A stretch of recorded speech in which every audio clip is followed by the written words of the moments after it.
2 Samuel, chapitre 1.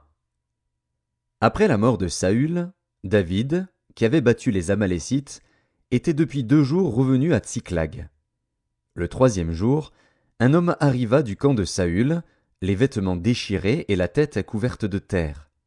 Lorsqu'il fut en présence de David, il se jeta par terre et se prosterna.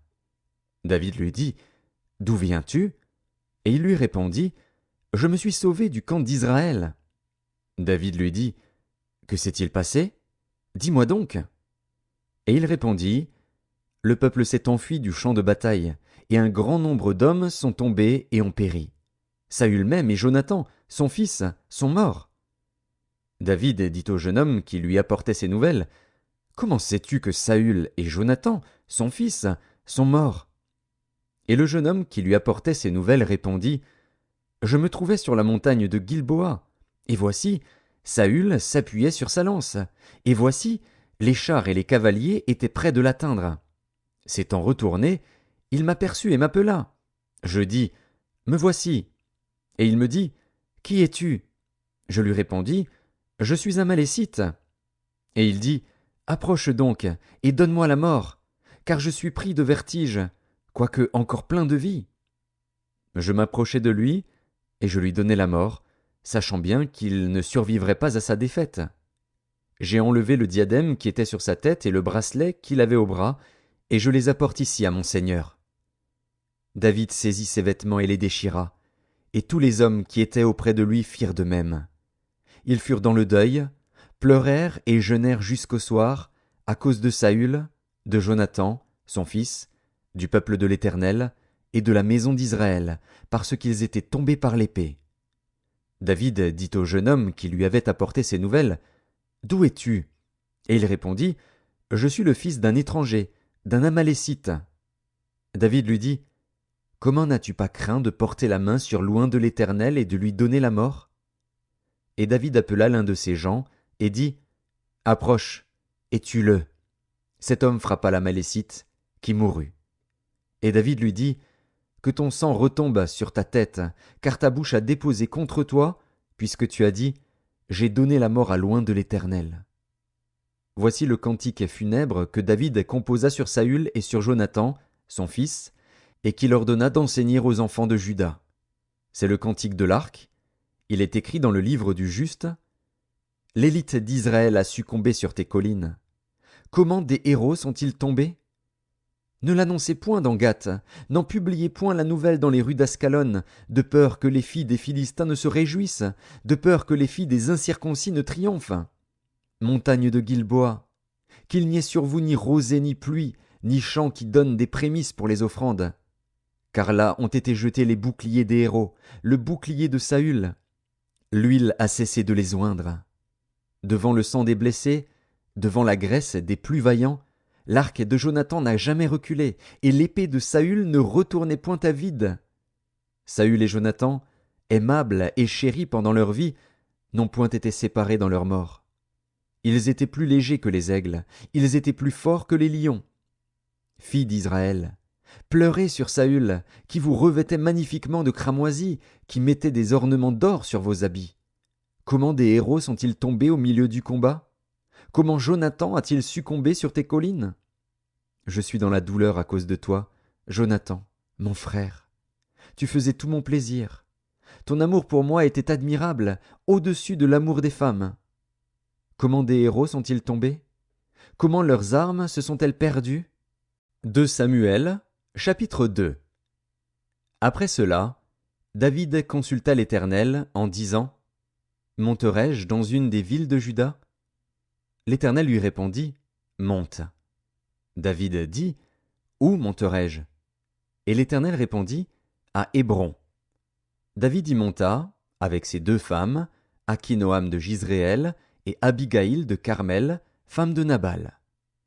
David fit aussi monter les gens qui étaient auprès de lui, chacun avec sa maison. Et ils habitèrent dans les villes d'Hébron. Les hommes de Juda vinrent, et là ils oignirent David pour roi sur la maison de Juda. On informa David que c'étaient les gens de Jabès, en Galaad, qui avaient enterré Saül. David envoya des messagers aux gens de Jabès, en Galaad, pour leur dire « Soyez bénis de l'Éternel, puisque vous avez ainsi montré de la bienveillance envers Saül, votre maître, et que vous l'avez enterré. Et maintenant, que l'Éternel use envers vous de bonté et de fidélité. Moi aussi je vous ferai du bien, parce que vous avez agi de la sorte. Que vos mains se fortifient, et soyez de vaillants hommes, car votre maître Saül est mort, et c'est moi que la maison de Juda a oint pour roi sur elle. Cependant Abner, fils de Ner, chef de l'armée de Saül, prit Ish-Boshet, fils de Saül, et le fit passer à Mahanaïm. Il l'établit roi sur Galaad, sur les Guéshuriens, sur Jizréel, sur Éphraïm, sur Benjamin, sur tout Israël. Ish-Boshet, fils de Saül, était âgé de 40 ans lorsqu'il devint roi d'Israël, et il régna 2 ans. Il n'y eut que la maison de Juda qui resta attachée à David. Le temps pendant lequel David régna à Hébron, sur la maison de Juda, fut de 7 ans et 6 mois. Abner, fils de Ner, et les gens d'Ish-Boshet, fils de Saül, sortirent de Mahanaïm pour marcher sur Gabaon. Joab, fils de Tseruja, et les gens de David, se mirent aussi en marche. Ils se rencontrèrent près de l'étang de Gabaon, et ils s'arrêtèrent les uns en deçà de l'étang, et les autres au-delà. Abner dit à Joab, « Que ces jeunes gens se lèvent, et qu'ils se battent devant nous. » Joab répondit, « Qu'ils se lèvent. » Ils se levèrent et s'avancèrent en nombre égal, 12 pour Benjamin et pour Ish-Boshet, fils de Saül, et 12 des gens de David. Chacun saisissant son adversaire par la tête, lui enfonça son épée dans le flanc, et ils tombèrent tous ensemble. Et l'on donna à ce lieu, qui est près de Gabaon, le nom de Helkat Hatsurim. Il y eut en ce jour un combat très rude, dans lequel Abner et les hommes d'Israël furent battus par les gens de David. Là se trouvaient les 3 fils de Tseruja, Joab, Abishai et Asaël. Asaël avait les pieds légers comme une gazelle des champs. Il poursuivit Abner, sans se détourner de lui pour aller à droite ou à gauche. Abner regarda derrière lui et dit, « Est-ce toi, Asaël ?» Et il répondit, « C'est moi. » Abner lui dit, « Tire à droite ou à gauche, saisis-toi de l'un de ces jeunes gens et prends sa dépouille. » Mais Asaël ne voulut point se détourner de lui. Abner dit encore à Asaël, « Détourne-toi de moi. Pourquoi te frapperais-je et t'abattrais-je en terre? Comment ensuite lèverais-je le visage devant ton frère Joab ?» Et Asaël refusa de se détourner. Sur quoi Abner le frappa au ventre avec l'extrémité inférieure de sa lance, et la lance sortit par derrière. Il tomba et mourut sur place. Tous ceux qui arrivaient au lieu où Asaël était tombé mort s'y arrêtaient. Joab et Abishai poursuivirent Abner, et le soleil se couchait quand ils arrivèrent au coteau d'Amma, qui est en face de Guiar, sur le chemin du désert de Gabaon. Les fils de Benjamin se rallièrent à la suite d'Abner et formèrent un corps, et ils s'arrêtèrent au sommet d'une colline. Abner appela Joab et dit, « L'épée dévorera-t-elle toujours? Ne sais-tu pas qu'il y aura de l'amertume à la fin? Jusque à quand tarderas-tu à dire au peuple de ne plus poursuivre ses frères? » Joab répondit, « Dieu est vivant. Si tu n'eusses parlé, le peuple n'aurait pas cessé avant le matin de poursuivre ses frères. » Et Joab sonna de la trompette, et tout le peuple s'arrêta. Ils ne poursuivirent plus Israël, et ils ne continuèrent pas à se battre. Abner et ses gens marchèrent toute la nuit dans la plaine. Ils passèrent le Jourdain, traversèrent en entier le Bitron, et arrivèrent à Manahaïm. Joab revint de la poursuite d'Abner, et rassembla tout le peuple. Il manquait 19 hommes des gens de David et Asaël. Mais les gens de David avaient frappé à mort 360 hommes parmi ceux de Benjamin et d'Abner. Ils emportèrent Asaël et l'enterrèrent dans le sépulcre de son père à Bethléem. Joab et ses gens marchèrent toute la nuit, et le jour paraissait quand ils furent à Hébron. 2 Samuel, chapitre 3. La guerre dura longtemps entre la maison de Saül et la maison de David. David devenait de plus en plus fort, et la maison de Saül allait en s'affaiblissant. Il naquit à David des fils à Hébron. Son premier-né fut Amnon, d'Akinoam de Jizréel. Le second, Kiléab, d'Abigaïl de Carmel, femme de Nabal. Le troisième, Absalom, fils de Maaka, fille de Talmaï, roi de Géshur. Le quatrième, Adonija, fils de Haggith. Le cinquième, Shéphasia, fils d'Abital. et le 6e, Jithréam, d'Égla, femme de David. Ce sont là ceux qui naquirent à David à Hébron. Pendant la guerre entre la maison de Saül et la maison de David, Abner tint ferme pour la maison de Saül. Or Saül avait eu une concubine, nommée Ritspa, fille d'Ajja. Et Ish-Boshet dit à Abner, « Pourquoi es-tu venu vers la concubine de mon père » Abner fut très irrité des paroles d'Ish-Boshet, et il répondit, « Suis-je une tête de chien, qui tienne pour Juda ? Je fais aujourd'hui preuve de bienveillance envers la maison de Saül, ton père, envers ses frères et ses amis. Je ne t'ai pas livré entre les mains de David, et c'est aujourd'hui que tu me reproches une faute avec cette femme.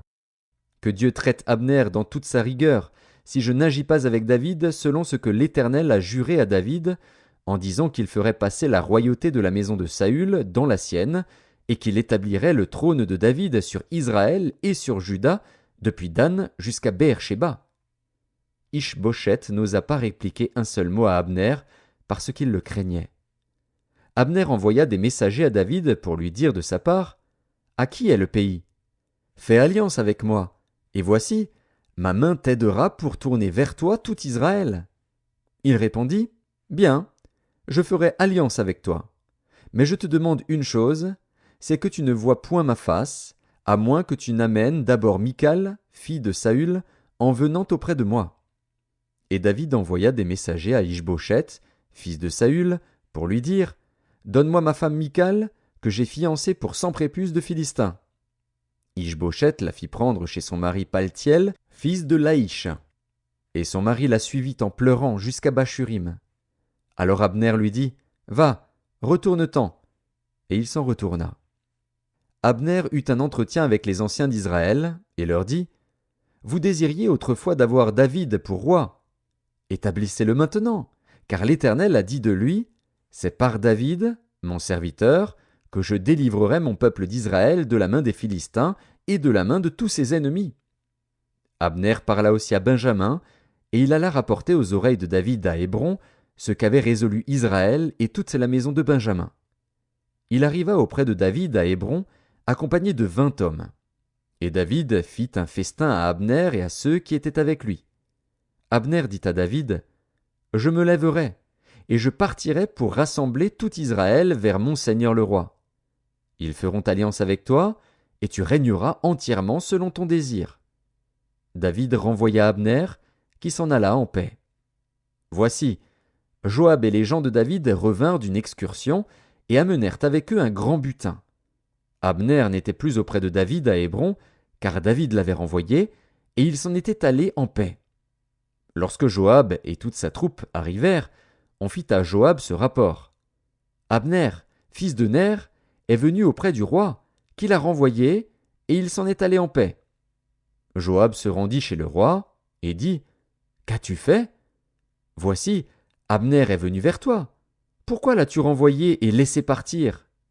Tu connais Abner, fils de Ner. C'est pour te tromper qu'il est venu, pour épier tes démarches, et pour savoir tout ce que tu fais. » Et Joab, après avoir quitté David, envoya sur les traces d'Abner des messagers qui le ramenèrent depuis la citerne de Sira. David n'en savait rien. Lorsqu'Abner fut de retour à Hébron, Joab le tira à l'écart au milieu de la porte, comme pour lui parler en secret, et là il le frappa au ventre et le tua, pour venger la mort d'Asaël, son frère. David l'apprit ensuite, et il dit, « Je suis à jamais innocent devant l'Éternel du sang d'Abner, fils de Ner, et mon royaume l'est aussi. Que ce sang retombe sur Joab et sur toute la maison de son père. Qu'il y ait toujours quelqu'un dans la maison de Joab qui soit atteint d'un flux ou de la lèpre, ou qui s'appuie sur un bâton, ou qui tombe par l'épée, ou qui manque de pain. » Ainsi Joab et Abishai, son frère, tuèrent Abner, parce qu'il avait donné la mort à Asaël, leur frère, à Gabaon, dans la bataille. David dit à Joab et à tout le peuple qui était avec lui, « Déchirez vos vêtements, saignez-vous de sacs, et pleurez devant Abner. » Et le roi David marcha derrière le cercueil. On enterra Abner à Hébron. Le roi éleva la voix et pleura sur le sépulcre d'Abner, et tout le peuple pleura. Le roi fit une complainte sur Abner et dit, « Abner devait-il mourir comme meurt un criminel ? Tu n'avais ni les mains liées, ni les pieds dans les chaînes. Tu es tombé comme on tombe devant des méchants. » Et tout le peuple pleura de nouveau sur Abner. Tout le peuple s'approcha de David pour lui faire prendre quelque nourriture pendant qu'il était encore jour, mais David jura en disant « Que Dieu me traite dans toute sa rigueur, si je goûte du pain ou quoi que ce soit avant le coucher du soleil. » Cela fut connu et approuvé de tout le peuple, qui trouva bon tout ce qu'avait fait le roi. Tout le peuple et tout Israël comprirent en ce jour que ce n'était pas par ordre du roi qu'Abner, fils de Ner, avait été tué.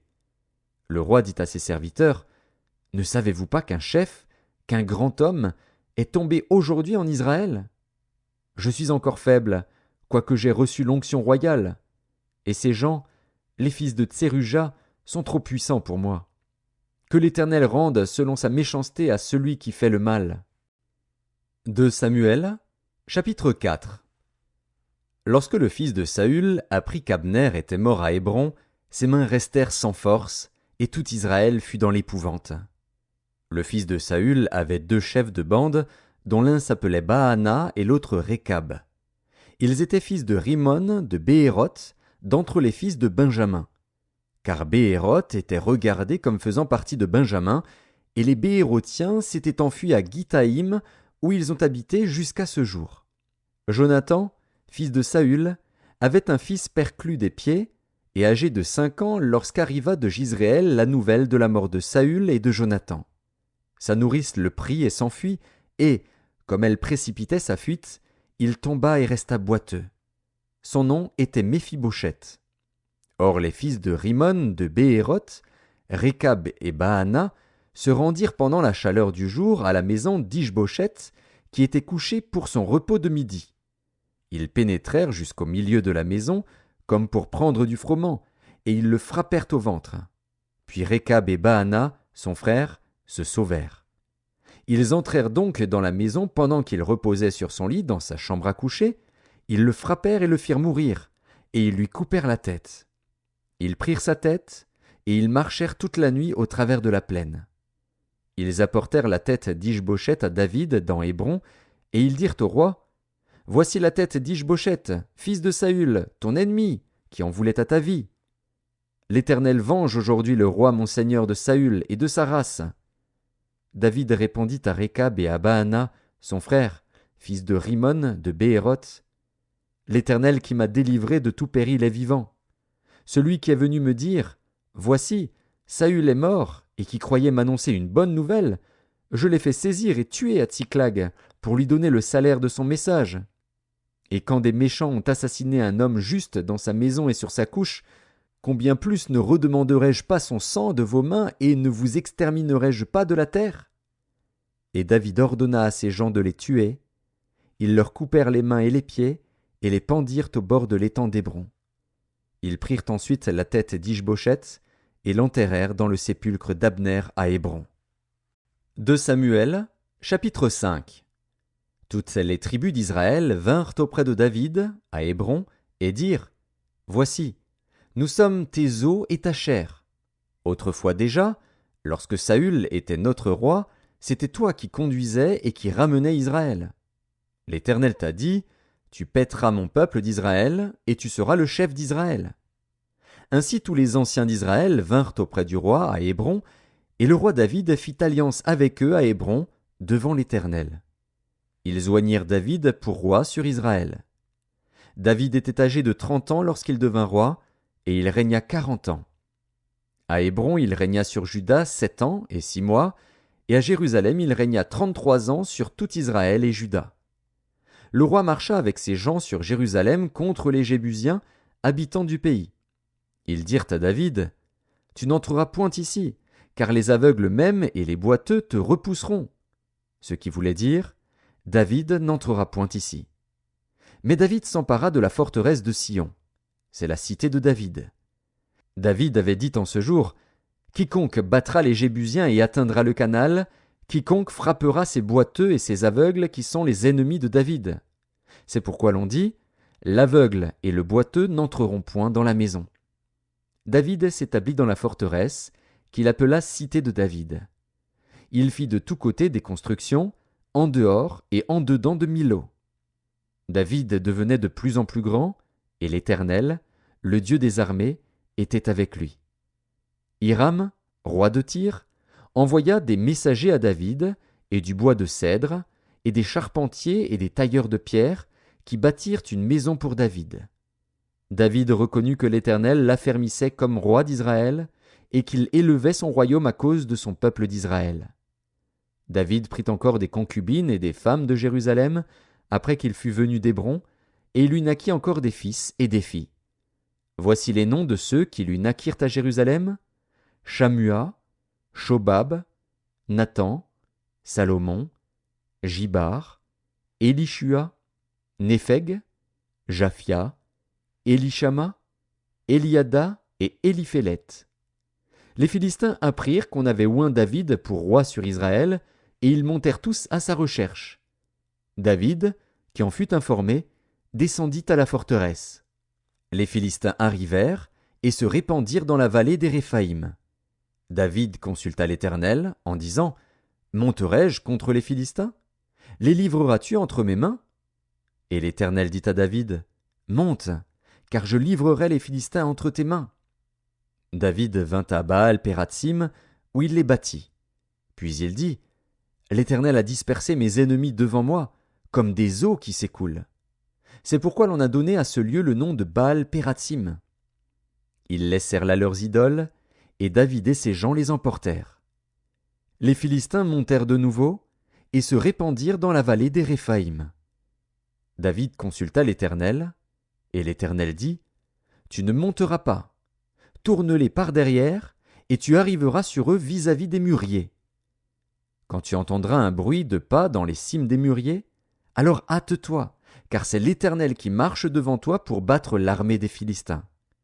David fit ce que l'Éternel lui avait ordonné, et il battit les Philistins depuis Géba jusqu'à Gézer. 2 Samuel, chapitre 6. David rassembla encore toute l'élite d'Israël, au nombre de 30 000 hommes. Et David, avec tout le peuple qui était auprès de lui, se mit en marche depuis Baal et Juda, pour faire monter de là l'arche de Dieu, devant laquelle est invoqué le nom de l'Éternel des armées qui réside entre les chérubins au-dessus de l'arche. Ils mirent sur un char neuf l'arche de Dieu, et l'emportèrent de la maison d'Abinadab sur la colline. Uza et Ashjo, fils d'Abinadab, conduisaient le char neuf. Ils l'emportèrent donc de la maison d'Abinadab sur la colline. Uza marchait à côté de l'arche de Dieu, et Ashjo allait devant l'arche. David et toute la maison d'Israël jouaient devant l'Éternel de toutes sortes d'instruments de bois de cyprès, des harpes, des luths, des tambourins, des sistres et des cymbales. Lorsqu'ils furent arrivés à l'ère de Nakon, Uza étendit la main vers l'arche de Dieu et la saisit, parce que les bœufs la faisaient pencher. La colère de l'Éternel s'enflamma contre Uza, et Dieu le frappa sur place à cause de sa faute. Uza mourut là, près de l'arche de Dieu.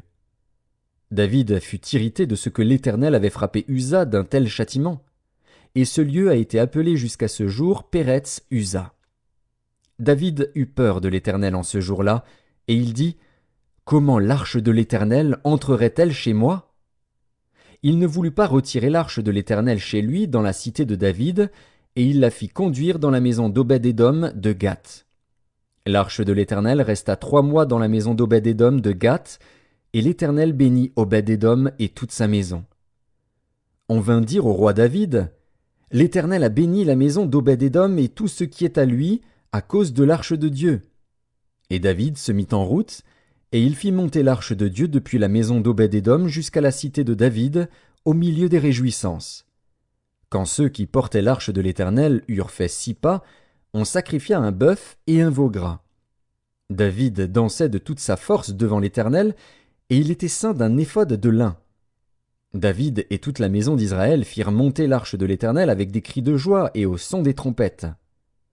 Comme l'arche de l'Éternel entrait dans la cité de David, Michal, fille de Saül, regardait par la fenêtre, et, voyant le roi David sauter et danser devant l'Éternel, elle le méprisa dans son cœur. Après qu'on eut amené l'arche de l'Éternel, on la mit à sa place au milieu de la tente que David avait dressée pour elle.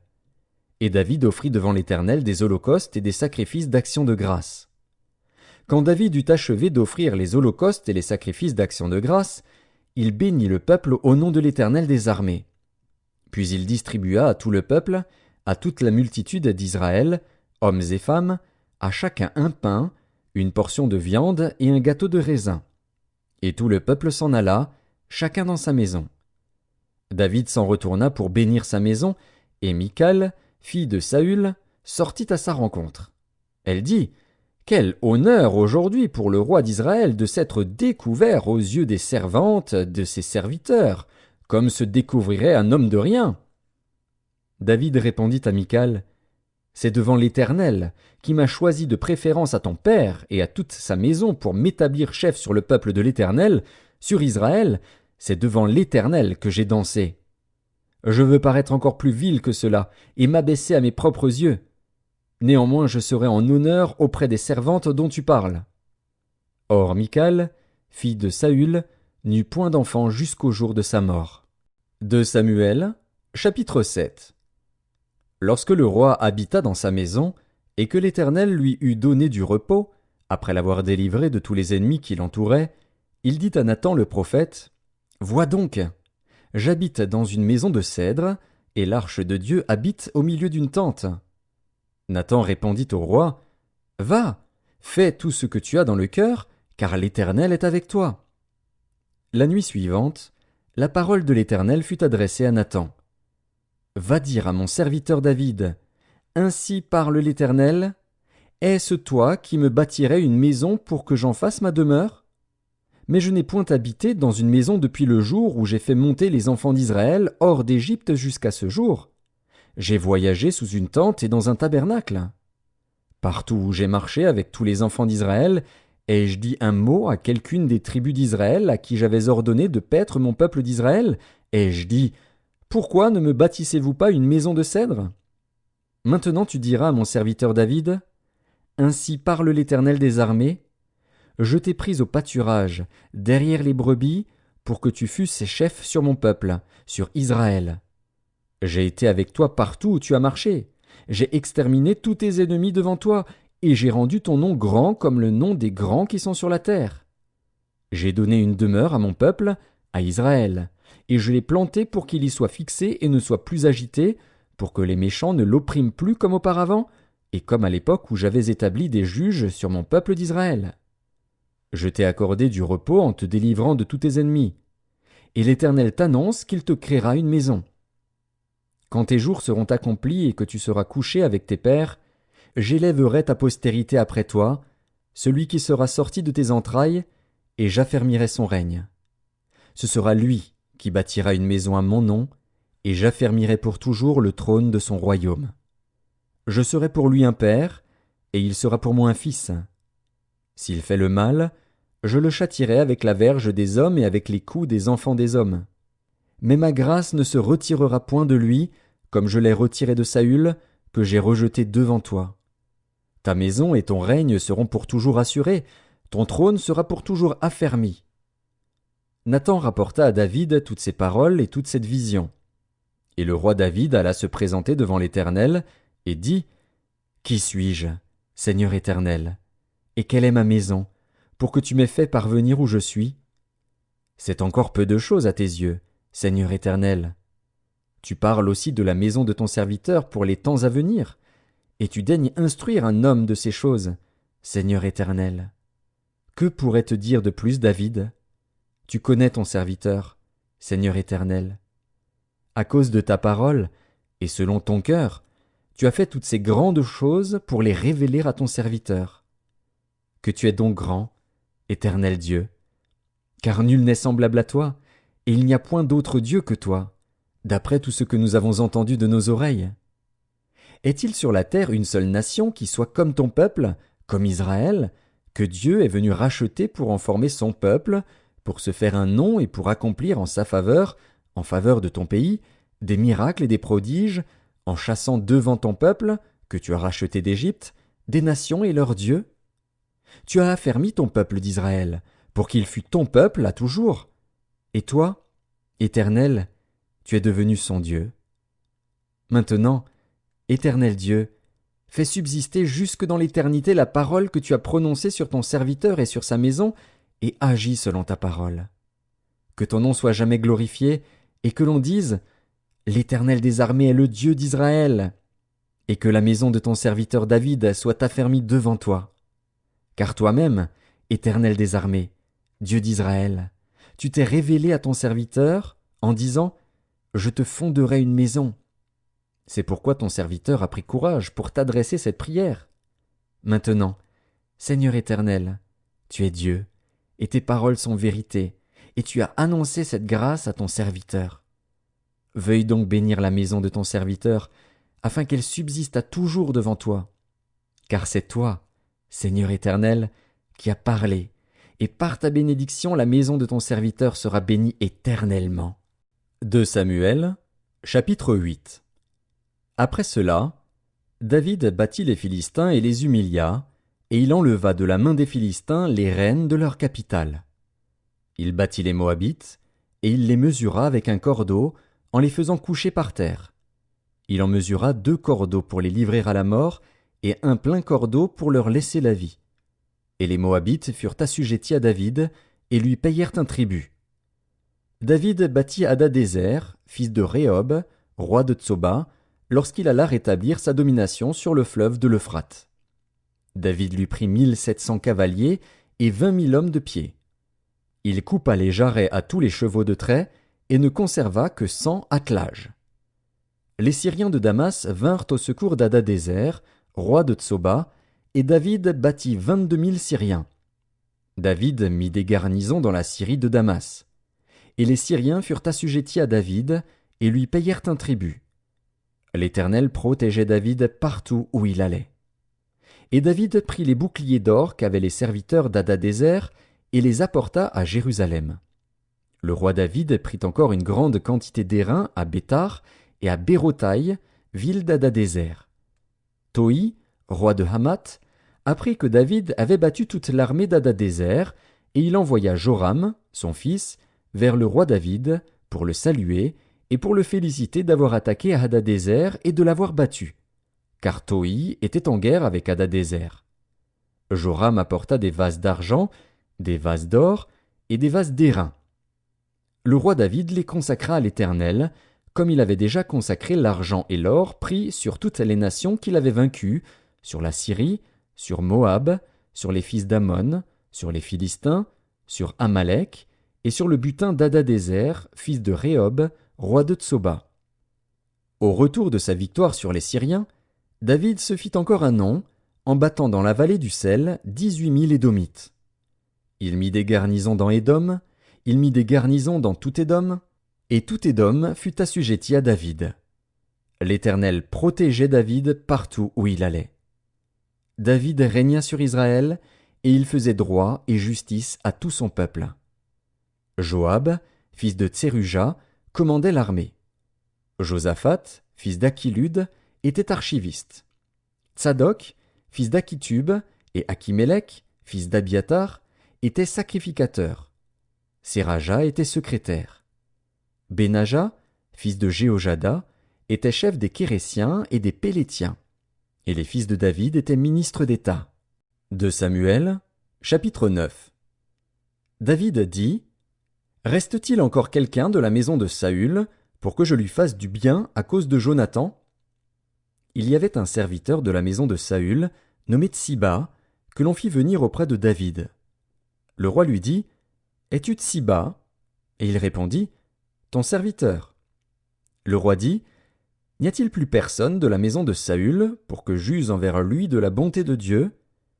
Et Tsiba répondit au roi: Il y a encore un fils de Jonathan, perclus des pieds. Le roi lui dit: Où est-il? Et Tsiba répondit au roi: Il est dans la maison de Makir, fils d'Amiel, à Lo-debar. Le roi David l'envoya chercher dans la maison de Makir, fils d'Amiel, à Lo-debar. Et Méphibosheth, fils de Jonathan, fils de Saül, vint auprès de David, tomba sur sa face et se prosterna. David dit: Méphibosheth. Et il répondit: Voici ton serviteur. David lui dit: Ne crains point, car je veux te faire du bien à cause de Jonathan, ton père. je te rendrai toutes les terres de Saül, ton père, et tu mangeras toujours à ma table. » Il se prosterna et dit, « Qu'est ton serviteur, pour que tu regardes un chien mort, tel que moi ?» Le roi appela Tsiba, serviteur de Saül, et lui dit, « Je donne au fils de ton maître tout ce qui appartenait à Saül et à toute sa maison. Tu cultiveras pour lui les terres, toi, tes fils et tes serviteurs, et tu feras les récoltes, afin que le fils de ton maître ait du pain à manger. Et Méphibosheth, fils de ton maître, mangera toujours à ma table. » Or Tsiba avait 15 fils et 20 serviteurs. Il dit au roi, « Ton serviteur fera tout ce que le roi mon seigneur ordonne à son serviteur. » Et Méphibosheth mangea à la table de David comme l'un des fils du roi. Méphibosheth avait un jeune fils, nommé Mika, et tous ceux qui demeuraient dans la maison de Tsiba étaient serviteurs de Méphibosheth. Méphibosheth habitait à Jérusalem, car il mangeait toujours à la table du roi. Il était boiteux des 2 pieds. 2 Samuel, chapitre 10. Après cela, le roi des fils d'Amon mourut, et Hanun, son fils, régna à sa place. David dit, « Je montrerai de la bienveillance à Hanun, fils de Nakash, comme son père en a montré à mon égard. » Et David envoya ses serviteurs pour le consoler au sujet de son père. Lorsque les serviteurs de David arrivèrent dans le pays des fils d'Amon, les chefs des fils d'Amon dirent à Hanun, leur maître, « Penses-tu que ce soit pour honorer ton père que David t'envoie des consolateurs? N'est-ce pas pour reconnaître et explorer la ville et pour la détruire qu'il envoie ses serviteurs auprès de toi? » Alors Hanun saisit les serviteurs de David, leur fit raser la moitié de la barbe et fit couper leurs habits par le milieu jusqu'au haut des cuisses. Puis il les congédia. David, qui fut informé, envoya des gens à leur rencontre, car ces hommes étaient dans une grande confusion. Et le roi leur fit dire, « Restez à Jéricho jusqu'à ce que votre barbe ait repoussé, et revenez ensuite. » Les fils d'Amon, voyant qu'ils s'étaient rendus odieux à David, firent enrôler à leur solde 20 000 hommes de pied chez les Syriens de Beth-Rehob et chez les Syriens de Tsoba, 1 000 hommes chez le roi de Maaka, et 12 000 hommes chez les gens de Tob. À cette nouvelle, David envoya contre eux Joab et toute l'armée, les hommes vaillants. Les fils d'Amon sortirent et se rangèrent en bataille à l'entrée de la porte. Les Syriens de Tsoba et de Rehob, et les hommes de Tob et de Maaka, étaient à part dans la campagne. Joab vit qu'il avait à combattre par devant et par derrière. Il choisit alors sur toute l'élite d'Israël un corps qu'il opposa aux Syriens. Et il plaça sous le commandement de son frère Abishai le reste du peuple pour faire face aux fils d'Amon. Il dit, « Si les Syriens sont plus forts que moi, tu viendras à mon secours. Et si les fils d'Amon sont plus forts que toi, j'irai te secourir. Sois ferme, et montrons du courage pour notre peuple et pour les villes de notre Dieu, et que l'Éternel fasse ce qui lui semblera bon. » Joab, avec son peuple, s'avança pour attaquer les Syriens, et ils s'enfuirent devant lui. Et quand les fils d'Amon virent que les Syriens avaient pris la fuite, ils s'enfuirent aussi devant Abishai et rentrèrent dans la ville. Joab s'éloigna des fils d'Amon et revint à Jérusalem. Les Syriens, voyant qu'ils avaient été battus par Israël, réunirent leurs forces. Hadadézer envoya chercher les Syriens qui étaient de l'autre côté du fleuve, et ils arrivèrent à Hélam, ayant à leur tête Shobak, chef de l'armée d'Hadadézer. On l'annonça à David, qui assembla tout Israël, passa le Jourdain et vint à Hélam. Les Syriens se préparèrent à la rencontre de David et lui livrèrent bataille. Mais les Syriens s'enfuirent devant Israël. Et David leur tua les troupes de 700 chars et 40 000 cavaliers. Il frappa aussi le chef de leur armée, Shobak, qui mourut sur place. Tous les rois soumis à Hadadézer, se voyant battus par Israël, firent la paix avec Israël et lui furent assujettis. Et les Syriens n'osèrent plus secourir les fils d'Amon. 2 Samuel, chapitre 11. L'année suivante, au temps où les rois se mettaient en campagne, David envoya Joab, avec ses serviteurs et tout Israël, pour détruire les fils d'Amon et pour assiéger Rabat. Mais David resta à Jérusalem. Un soir, David se leva de sa couche, et, comme il se promenait sur le toit de la maison royale, il aperçut de là une femme qui se baignait, et qui était très belle de figure. David fit demander qui était cette femme, et on lui dit, « N'est-ce pas Bathsheba, fille d'Éliam, femme d'Uri, le Héthien ?» Et David envoya des gens pour la chercher. Elle vint vers lui, et il coucha avec elle. Après s'être purifiée de sa souillure, elle retourna dans sa maison.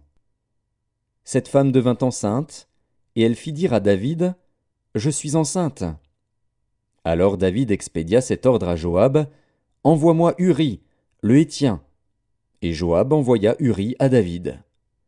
Uri se rendit auprès de David, qui l'interrogea sur l'état de Joab, sur l'état du peuple et sur l'état de la guerre. Puis David dit à Uri, « Descends dans ta maison et lave tes pieds. » Uri sortit de la maison royale, et il fut suivi d'un présent du roi. Mais Uri se coucha à la porte de la maison royale, avec tous les serviteurs de son maître, et il ne descendit point dans sa maison. On en informa David, et on lui dit, « Uri n'est pas descendu dans sa maison. » Et David dit à Uri, « N'arrives-tu pas de voyage?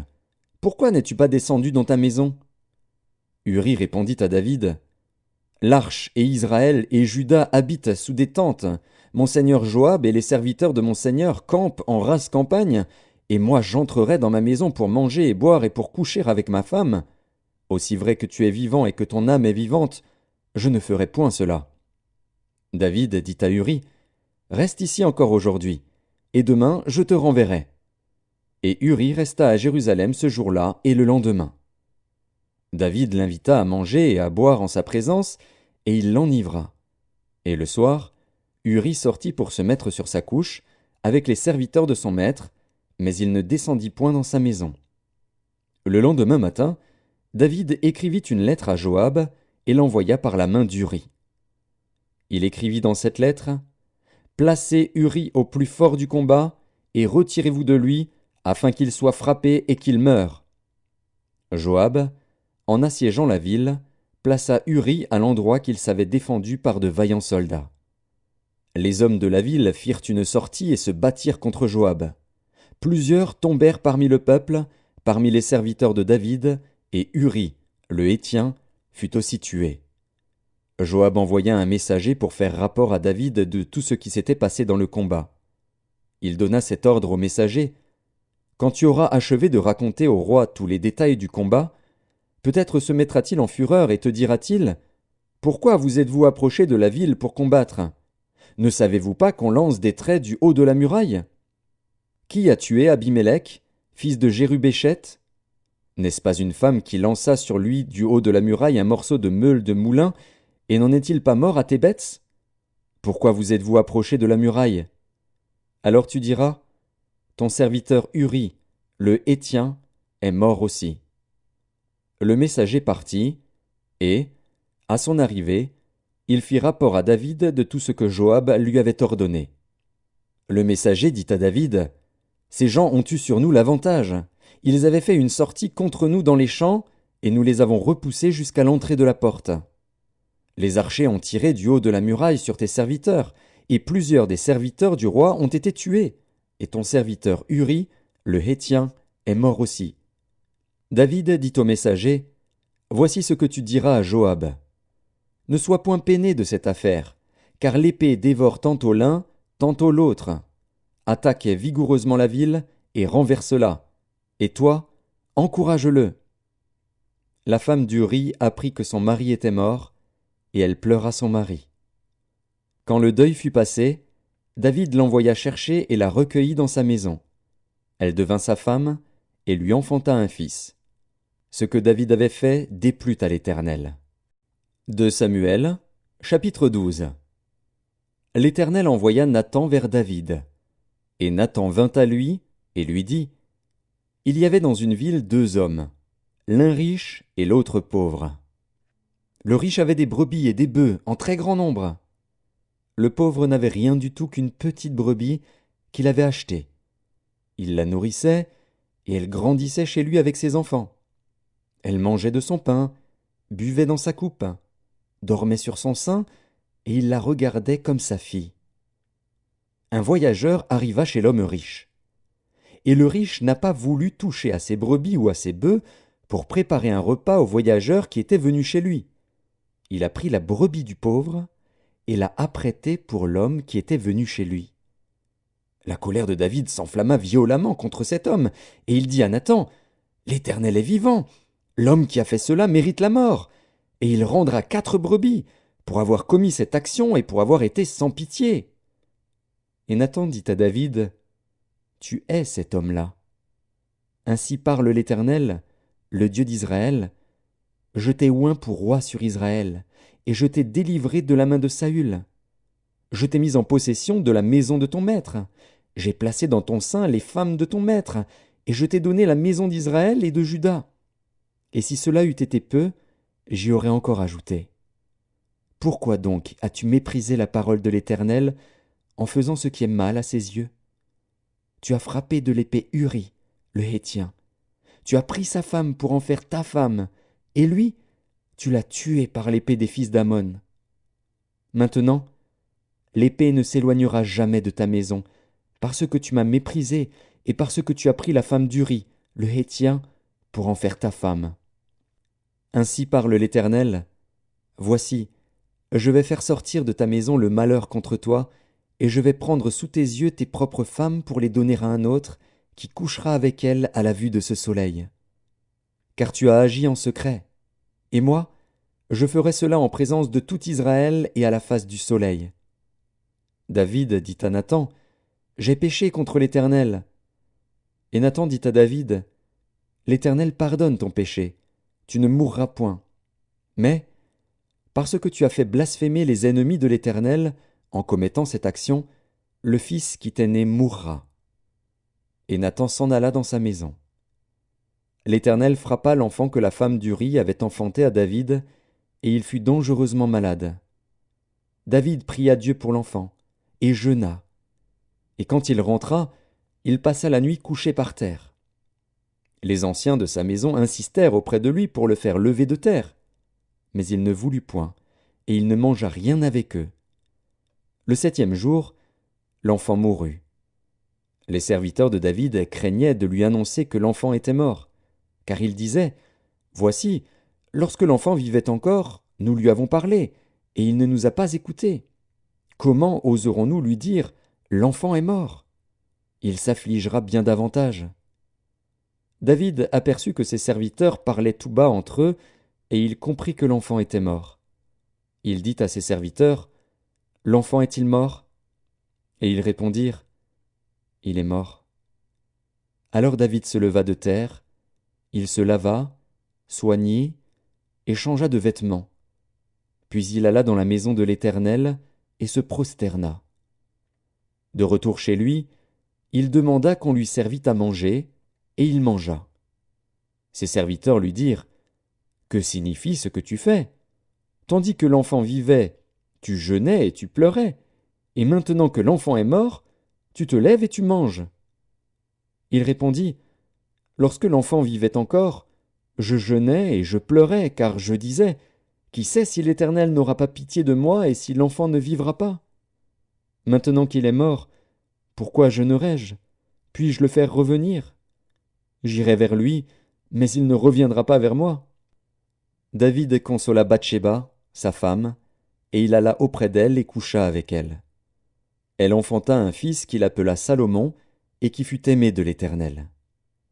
Il le remit entre les mains de Nathan le prophète, et Nathan lui donna le nom de Jédidja, à cause de l'Éternel. Joab, qui assiégeait Rabba, des fils d'Ammon, s'empara de la ville royale, et envoya des messagers à David pour lui dire, « J'ai attaqué Rabba, et je me suis déjà emparé de la ville des eaux. Rassemble maintenant le reste du peuple, campe contre la ville, et prends-la, de peur que je ne la prenne moi-même et que la gloire ne m'en soit attribuée. » David rassembla tout le peuple, et marcha sur Rabba, il l'attaqua, et s'en rendit maître.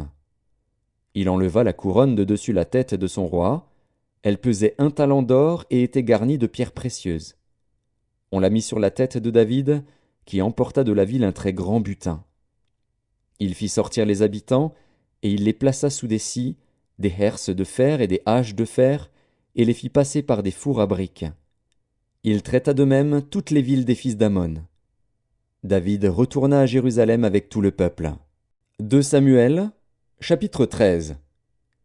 Après cela, voici ce qui arriva. Absalom, fils de David, avait une sœur qui était belle et qui s'appelait Tamar.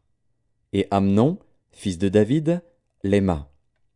Amnon était tourmenté jusqu'à se rendre malade à cause de Tamar, sa sœur, car elle était vierge, et il paraissait difficile à Amnon de faire sur elle la moindre tentative. Amnon avait un ami, nommé Jonadab, fils de Chiméa, frère de David, et Jonadab était un homme très habile. Il lui dit, « Pourquoi deviens-tu, ainsi chaque matin, plus maigre, toi, fils de roi? Ne veux-tu pas me le dire ?» Amnon lui répondit, « J'aime Tamar, sœur d'Absalom, mon frère. » Jonadab lui dit, « Mets-toi au lit et fais le malade. Quand ton père viendra te voir, tu lui diras, « Permets à Tamar, ma sœur, de venir pour me donner à manger, qu'elle prépare un mets sous mes yeux, afin que je le voie et que je le prenne de sa main. » Amnon se coucha et fit le malade.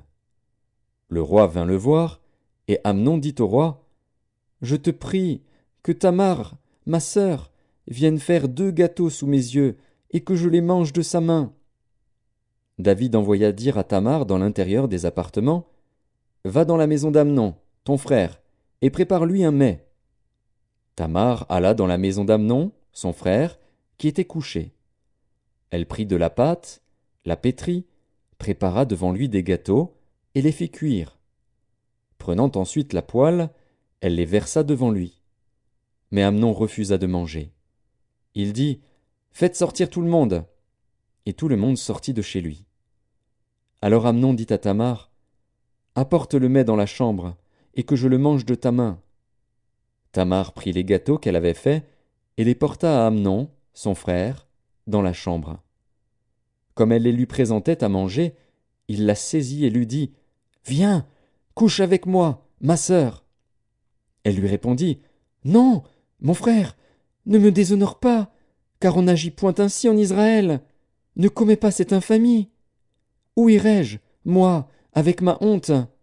Et toi, tu serais comme l'un des infâmes en Israël. Maintenant, je te prie, parle au roi, et il ne s'opposera pas à ce que je sois à toi. » Mais il ne voulut pas l'écouter. Il lui fit violence, la déshonora et coucha avec elle. Puis Amnon eut pour elle une forte aversion, plus forte que n'avait été son amour. Et il lui dit, « Lève-toi, va-t'en. » Elle lui répondit, « N'augmente pas, en me chassant, le mal que tu m'as déjà fait. » Il ne voulut pas l'écouter, et appelant le garçon qui le servait, il dit, « Qu'on éloigne de moi cette femme et qu'on la mette dehors, et ferme la porte après elle. » Elle avait une tunique de plusieurs couleurs, car c'était le vêtement que portaient les filles du roi, aussi longtemps qu'elles étaient vierges. Le serviteur d'Amnon la mit dehors, et ferma la porte après elle. Tamar répandit de la cendre sur sa tête, et déchira sa tunique bigarrée. Elle mit la main sur sa tête, et s'en alla en poussant des cris.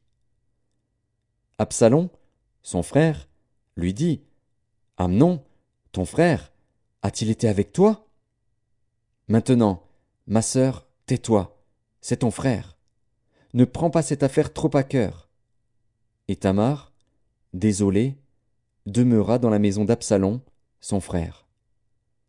Le roi David apprit toutes ces choses, et il fut très irrité. Absalom ne parla ni en bien ni en mal avec Amnon, mais il le prit en haine, parce qu'il avait déshonoré Tamar, sa sœur. 2 ans après, comme Absalom avait les tondeurs à Baal-Hatsor, près d'Éphraïm, il invita tous les fils du roi. Absalom alla vers le roi et dit, « Voici, ton serviteur a les tondeurs, que le roi et ses serviteurs viennent chez ton serviteur. » Et le roi dit à Absalom, « Non, mon fils, nous n'irons pas tous, de peur que nous ne te soyons à charge. » Absalom le pressa, mais le roi ne voulut point aller, et il le bénit. Absalom dit, « Permets du moins à Amnon, mon frère, de venir avec nous. » Le roi lui répondit, « Pourquoi irait-il chez toi? » Sur les instances d'Absalom, le roi laissa aller avec lui Amnon et tous ses fils. Absalom donna cet ordre à ses serviteurs. Faites attention quand le cœur d'Amnon sera égayé par le vin et que je vous dirai, frappez Amnon. Alors tuez-le. Ne craignez point. N'est-ce pas moi qui vous l'ordonne? Soyez fermes et montrez du courage. Les serviteurs d'Absalom traitèrent Amnon comme Absalom l'avait ordonné. Et tous les fils du roi se levèrent, montèrent chacun sur son mulet, et s'enfuirent. Comme ils étaient en chemin, le bruit parvint à David qu'Absalom avait tué tous les fils du roi, et qu'il n'en était pas resté un seul. Le roi se leva, déchira ses vêtements, et se coucha par terre. Et tous ses serviteurs étaient là, les vêtements déchirés. Jonadab, fils de Chiméa, frère de David, prit la parole et dit, « Que mon seigneur ne pense point que tous les jeunes gens, fils du roi, ont été tués, car Amnon seul est mort. Et c'est l'effet d'une résolution d'Absalom, depuis le jour où Amnon a déshonoré Tamar, sa sœur. Que le roi mon seigneur ne se tourmente donc point dans l'idée que tous les fils du roi sont morts, car Amnon seul est mort. » Absalom prit la fuite. Or le jeune homme placé en sentinelle leva les yeux et regarda. Et voici, une grande troupe venait par le chemin qui était derrière lui, du côté de la montagne. Jonadab dit au roi, « Voici les fils du roi qui arrivent. » Ainsi se confirme ce que disait ton serviteur. Comme il achevait de parler, voici, les fils du roi arrivèrent. Ils élevèrent la voix et pleurèrent. Le roi aussi et tous ses serviteurs versèrent d'abondantes larmes. Absalom s'était enfui, et il alla chez Talmaï, fils d'Amihur, roi de Guéshur. Et David pleurait tous les jours son fils. Absalom resta 3 ans à Guéshur, où il était allé, après avoir pris la fuite. Le roi David cessa de poursuivre Absalom, car il était consolé de la mort d'Amnon. 2 Samuel, chapitre 14. Joab, fils de Tseruja, s'aperçut que le cœur du roi était porté pour Absalom. Il envoya chercher à Tekoa une femme habile, et il lui dit, « Montre-toi désolé, et revêt des habits de deuil. Ne toins pas d'huile, et sois comme une femme qui depuis longtemps pleure un mort. Tu iras ainsi vers le roi, et tu lui parleras de cette manière. » Et Joab lui mit dans la bouche ce qu'elle devait dire. La femme de Tekoa alla parler au roi. Elle tomba la face contre terre et se prosterna, et elle dit, « Ô roi, sauve-moi !» Le roi lui dit, « Qu'as-tu » Elle répondit, « Oui, je suis veuve, mon mari est mort. Ta servante avait 2 fils. Ils se sont tous 2 querellés dans les champs, et il n'y avait personne pour les séparer. L'un a frappé l'autre, et l'a tué. Et voici, toute la famille s'est levée contre ta servante, en disant, « Livre le meurtrier de son frère. Nous voulons le faire mourir, pour la vie de son frère qui l'a tué. Nous voulons détruire même l'héritier. Ils éteindraient ainsi le tison qui me reste, pour ne laisser à mon mari ni nom ni survivant sur la face de la terre. » Le roi dit à la femme, « Va dans ta maison. Je donnerai des ordres à ton sujet. » La femme de Tekoa dit au roi, « C'est sur moi, ô roi mon seigneur, et sur la maison de mon père, que le châtiment va tomber. Le roi et son trône n'auront pas à en souffrir. » Le roi dit, « Si quelqu'un parle contre toi, amène-le-moi, et il ne lui arrivera plus de te toucher. » Elle dit, « Que le roi se souvienne de l'Éternel, ton Dieu, afin que le vengeur du sang n'augmente pas la ruine, et qu'on ne détruise pas mon fils. » Et il dit, « L'Éternel est vivant.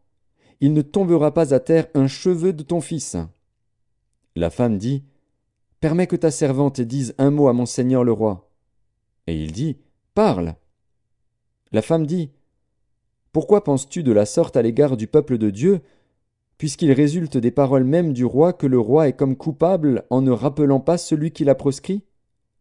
Il nous faut certainement mourir, et nous serons comme des eaux répandues à terre et qui ne se rassemblent plus. Dieu n'ôte pas la vie, mais il désire que le fugitif ne reste pas banni de sa présence. Maintenant, si je suis venu dire ces choses au roi mon seigneur, c'est que le peuple m'a effrayé. Et ta servante a dit, « Je veux parler au roi. Peut-être le roi fera-t-il ce que dira sa servante. » Oui, le roi écoutera sa servante, pour la délivrer de la main de ceux qui cherchent à nous exterminer, moi et mon fils, de l'héritage de Dieu. Ta servante a dit que la parole de mon seigneur le roi me donne le repos, car mon seigneur le roi est comme un ange de Dieu, prêt à entendre le bien et le mal, et que l'Éternel, ton Dieu, soit avec toi. » Le roi répondit et dit à la femme, « Ne me cache pas ce que je vais te demander. » Et la femme dit, « Que mon seigneur le roi parle. » Le roi dit alors, « La main de Joab n'est-elle pas avec toi dans tout ceci ?» Et la femme répondit, « Aussi vrai que ton âme est vivante, ô roi mon seigneur, il n'y a rien à droite ni à gauche de tout ce que dit mon seigneur le roi. C'est, en effet, ton serviteur Joab qui m'a donné des ordres et qui a mis dans la bouche de ta servante toutes ces paroles. C'est pour donner à la chose une autre tournure que ton serviteur Joab a fait cela. Mais mon seigneur est aussi sage qu'un ange de Dieu pour connaître tout ce qui se passe sur la terre. » Le roi dit à Joab, « Voici, je veux bien faire cela. Va donc, ramène le jeune homme Absalom. » Joab tomba la face contre terre et se prosterna, et il bénit le roi. Puis il dit, « Ton serviteur connaît aujourd'hui que j'ai trouvé grâce à tes yeux, ô roi mon seigneur, puisque le roi agit selon la parole de son serviteur. » Et Joab se leva et partit pour Guéshur, et il ramena Absalom à Jérusalem. Mais le roi dit, « Qu'il se retire dans sa maison, et qu'il ne voie point ma face. » Et Absalom se retira dans sa maison, et il ne vit point la face du roi. Il n'y avait pas un homme dans tout Israël aussi renommé qu'Absalom pour sa beauté. Depuis la plante du pied jusqu'au sommet de la tête, il n'y avait point en lui de défaut. Lorsqu'il se rasait la tête, c'était chaque année qu'il se la rasait, parce que sa chevelure lui pesait, le poids des cheveux de sa tête était de 200 cycles, poids du roi. Il naquit à Absalom 3 fils, et une fille nommée Tamar, qui était une femme belle de figure. Absalom demeura 2 ans à Jérusalem, sans voir la face du roi. Il fit demander Joab, pour l'envoyer vers le roi. Mais Joab ne voulut point venir auprès de lui. Il le fit demander une seconde fois, et Joab ne voulut point venir. Absalom dit alors à ses serviteurs, « Voyez, le champ de Joab est à côté du mien.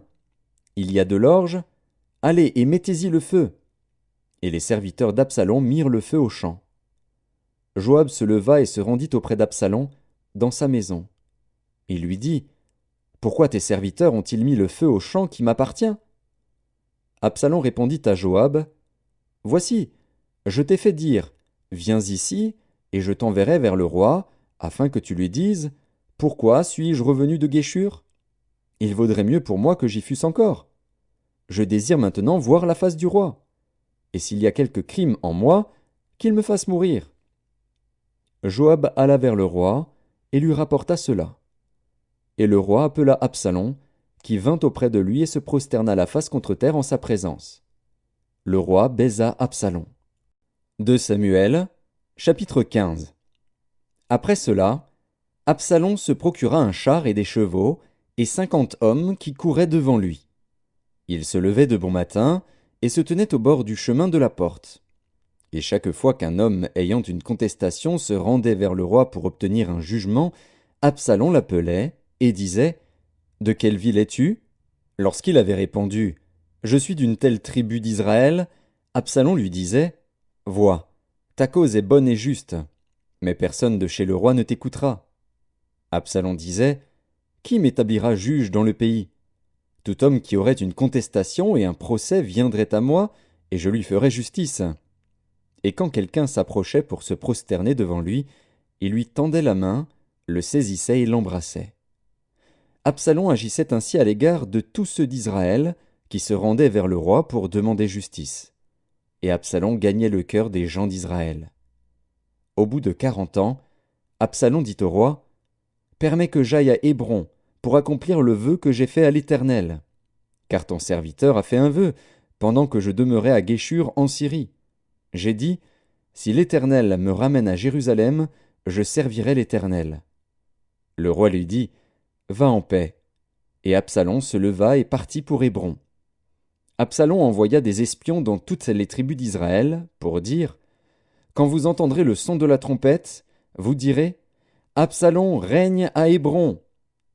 200 hommes de Jérusalem, qui avaient été invités, accompagnèrent Absalom. et ils le firent en toute simplicité, sans rien savoir. Pendant qu'Absalom offrait les sacrifices, il envoya chercher à la ville de Gilo Achitophel, le Gilonite, conseiller de David. La conjuration devint puissante, et le peuple était de plus en plus nombreux auprès d'Absalom. Quelqu'un vint informer David, et lui dit « Le cœur des hommes d'Israël s'est tourné vers Absalom. » Et David dit à tous ses serviteurs qui étaient avec lui à Jérusalem « Levez-vous, fuyons, car il n'y aura point de salut pour nous devant Absalom. Hâtez-vous de partir. Sinon, il ne tarderait pas à nous atteindre, et il nous précipiterait dans le malheur et frapperait la ville du tranchant de l'épée. » Les serviteurs du roi lui dirent « Tes serviteurs feront tout ce que voudra mon seigneur le roi. » Le roi sortit, et toute sa maison le suivait, et il laissa 10 concubines pour garder la maison. Le roi sortit, et tout le peuple le suivait, et ils s'arrêtèrent à la dernière maison. Tous ses serviteurs, tous les Kérétiens et tous les Pélétiens passèrent à ses côtés, et tous les Gassiens, au nombre de 600 hommes, venus de Gath à sa suite, passèrent devant le roi. Le roi dit à Itaï de Gath, « Pourquoi viendrais-tu aussi avec nous? Retourne et reste avec le roi, car tu es étranger, et même tu as été emmené de ton pays. Tu es arrivé d'hier, et aujourd'hui je te ferai errer avec nous çà et là, quand je ne sais moi-même où je vais. Retourne et emmène tes frères avec toi. Que l'Éternel use envers toi de bonté et de fidélité. » Itaï répondit au roi et dit, « L'Éternel est vivant et mon seigneur le roi est vivant. Au lieu où sera mon seigneur le roi, soit pour mourir, soit pour vivre, là aussi sera ton serviteur. » David dit alors à Itaï, « Va, passe. » Et Itaï de Gath passa, avec tous ses gens et tous les enfants qui étaient avec lui. Toute la contrée était en larmes, et l'on poussait de grands cris au passage de tout le peuple. Le roi passa le torrent de Cédron, et tout le peuple passa vis-à-vis du chemin qui mène au désert. Tsadok était aussi là, et avec lui tous les Lévites portant l'arche de l'alliance de Dieu. Et ils posèrent l'arche de Dieu, et Abiathar montait, pendant que tout le peuple achevait de sortir de la ville. Le roi dit à Tsadok, « Reporte l'arche de Dieu dans la ville. Si je trouve grâce aux yeux de l'Éternel, il me ramènera, et il me fera voir l'arche et sa demeure.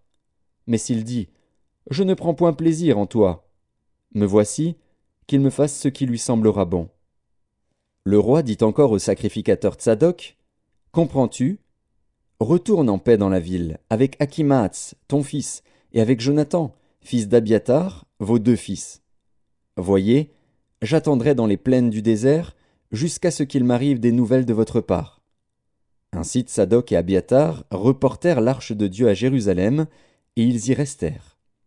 David monta la colline des Oliviers. Il montait en pleurant et la tête couverte, et il marchait nu-pieds. Et tous ceux qui étaient avec lui se couvrirent aussi la tête, et il montait en pleurant. On vint dire à David, « Achitophel est avec Absalom parmi les conjurés. » Et David dit, « Ô Éternel, réduis à néant les conseils d'Achitophel. » Lorsque David fut arrivé au sommet, où il se prosterna devant Dieu, voici, Ushaï, l'Archien, vint au-devant de lui, la tunique déchirée et la tête couverte de terre. David lui dit, « Si tu viens avec moi, tu me seras à charge. Et, au contraire, tu anéantiras en ma faveur les conseils d'Achitophel, si tu retournes à la ville, et que tu dises à Absalom, « Ô roi, je serai ton serviteur.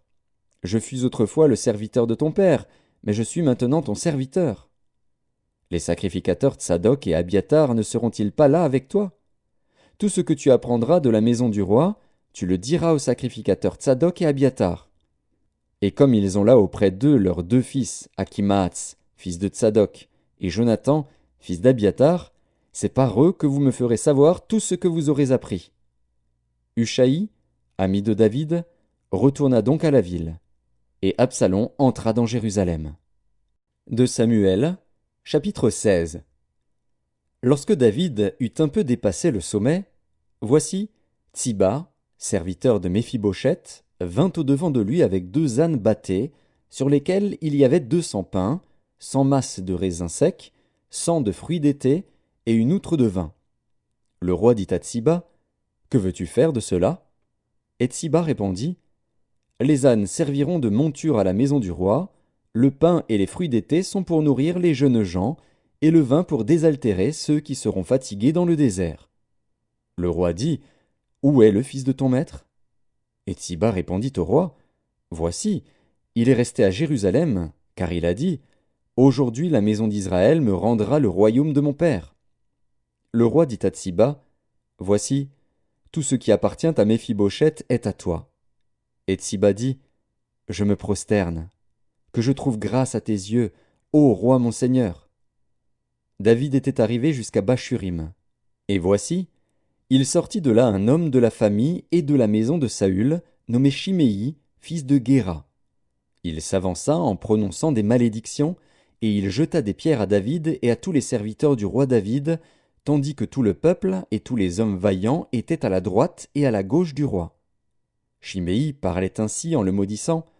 Va-t'en, va-t'en, homme de sang, méchant homme.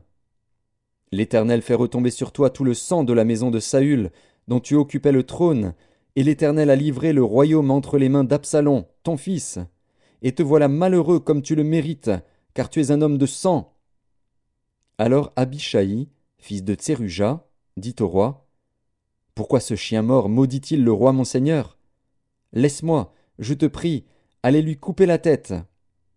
Mais le roi dit, qu'ai-je à faire avec vous, fils de Tseruja? S'il maudit, c'est que l'Éternel lui a dit, maudit David. Qui donc lui dira, pourquoi agis-tu ainsi? Et David dit à Abishai et à tous ses serviteurs, voici, mon fils, qui est sorti de mes entrailles, en veut à ma vie, à plus forte raison ce Benjamite. Laissez-le, et qu'il maudisse, car l'Éternel le lui a dit. Peut-être l'Éternel regardera-t-il mon affliction, et me fera-t-il du bien en retour des malédictions d'aujourd'hui. David et ses gens continuèrent leur chemin. Et Chiméi marchait sur le flanc de la montagne près de David, et, en marchant, il maudissait, il jetait des pierres contre lui, il faisait voler la poussière. Le roi et tout le peuple qui était avec lui arrivèrent à Agéphim, et là ils se reposèrent. Absalom et tout le peuple, les hommes d'Israël, étaient entrés dans Jérusalem, et Achitophel était avec Absalom. Lorsque Hushaï, l'Archien, ami de David, fut arrivé auprès d'Absalom, il lui dit, vive le roi! Vive le roi! Et Absalom dit à Hushaï, voilà donc l'attachement que tu as pour ton ami. Pourquoi n'es-tu pas allé avec ton ami? Hushaï répondit à Absalom, c'est que je veux être à celui qu'ont choisi l'Éternel et tout ce peuple et tous les hommes d'Israël, et c'est avec lui que je veux rester. D'ailleurs, qui servirai-je? Ne sera-ce pas son fils? Comme j'ai servi ton père, ainsi je te servirai. Absalom dit à Achitophel, consultez ensemble, qu'avons-nous à faire? Et Achitophel dit à Absalom, va vers les concubines que ton père a laissées pour garder la maison. Ainsi tout Israël saura que tu t'es rendu odieux à ton père, et les mains de tous ceux qui sont avec toi se fortifieront.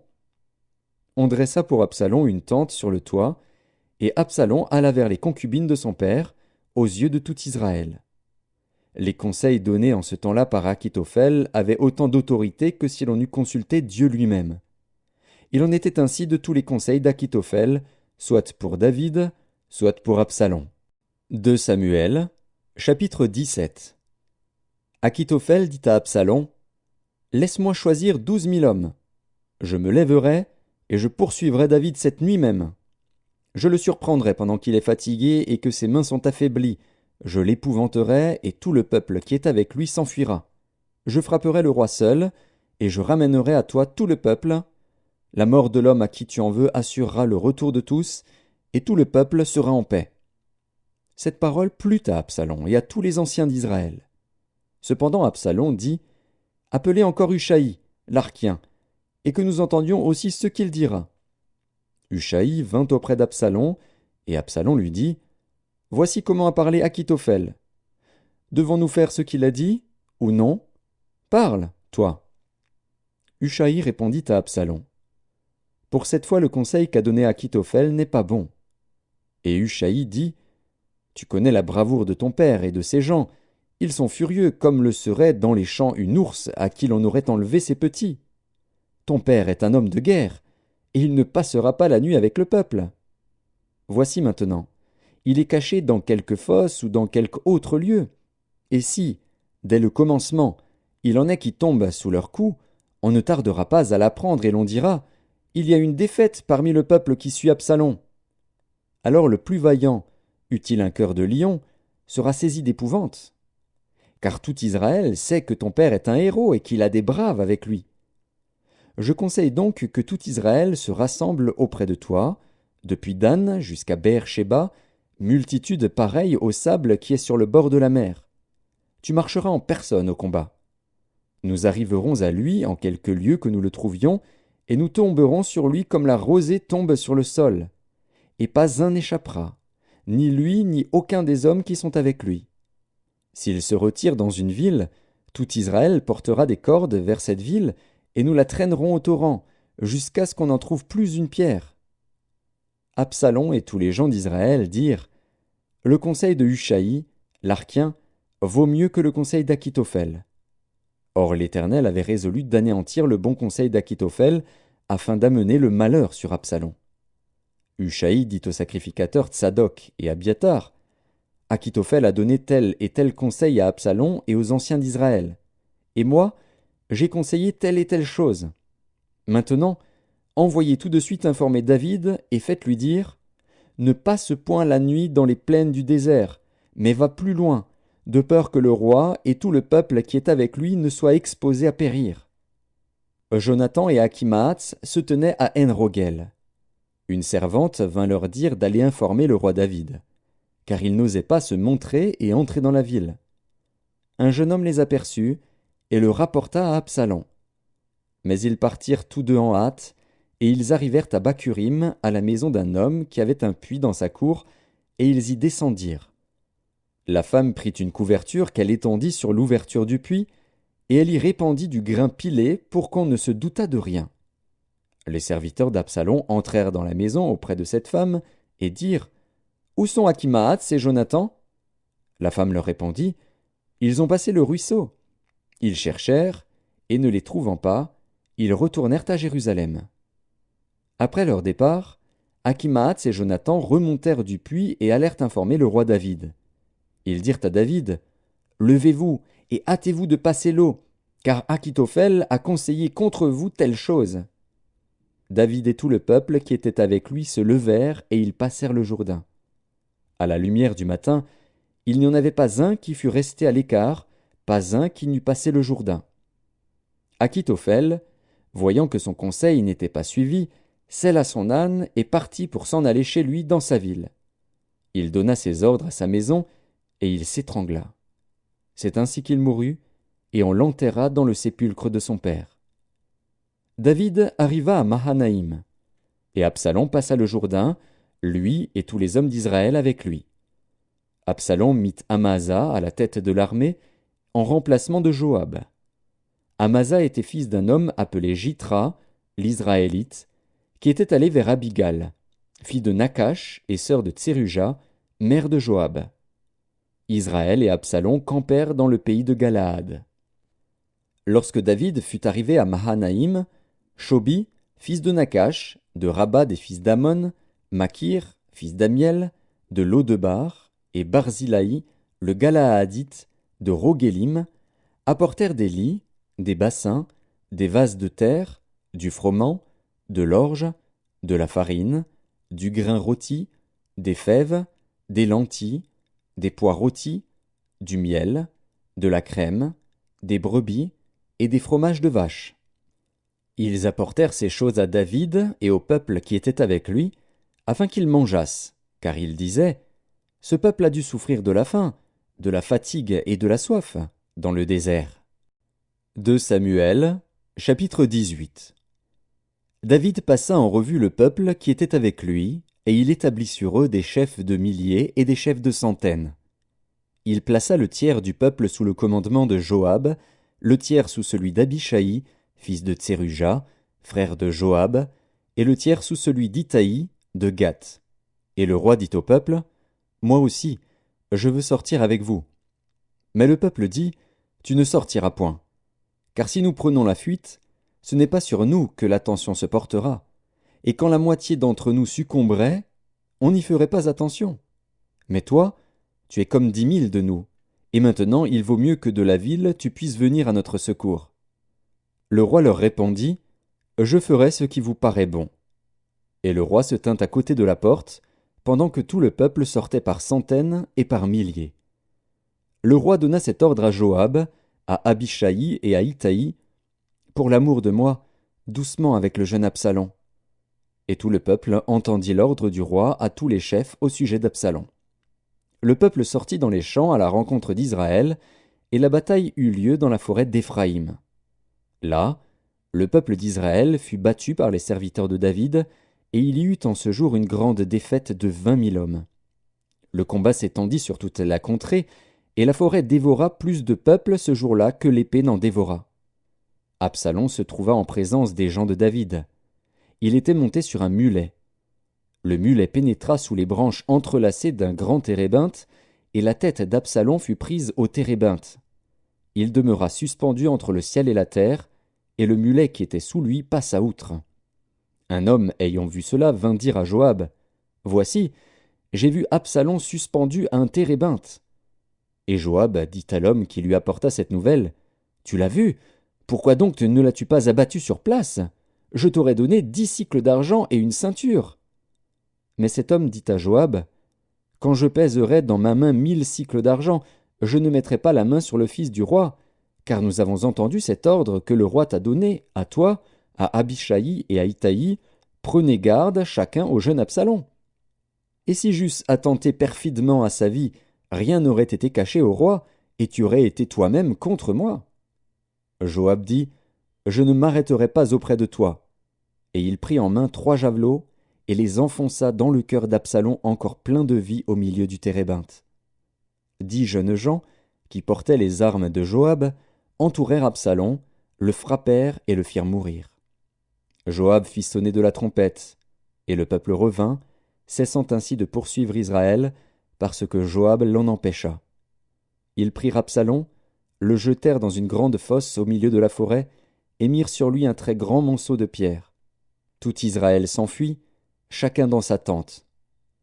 De son vivant, Absalom s'était fait ériger un monument dans la vallée du roi, car il disait « Je n'ai point de fils par qui le souvenir de mon nom puisse être conservé. » Et il donna son propre nom au monument, qu'on appelle encore aujourd'hui monument d'Absalom.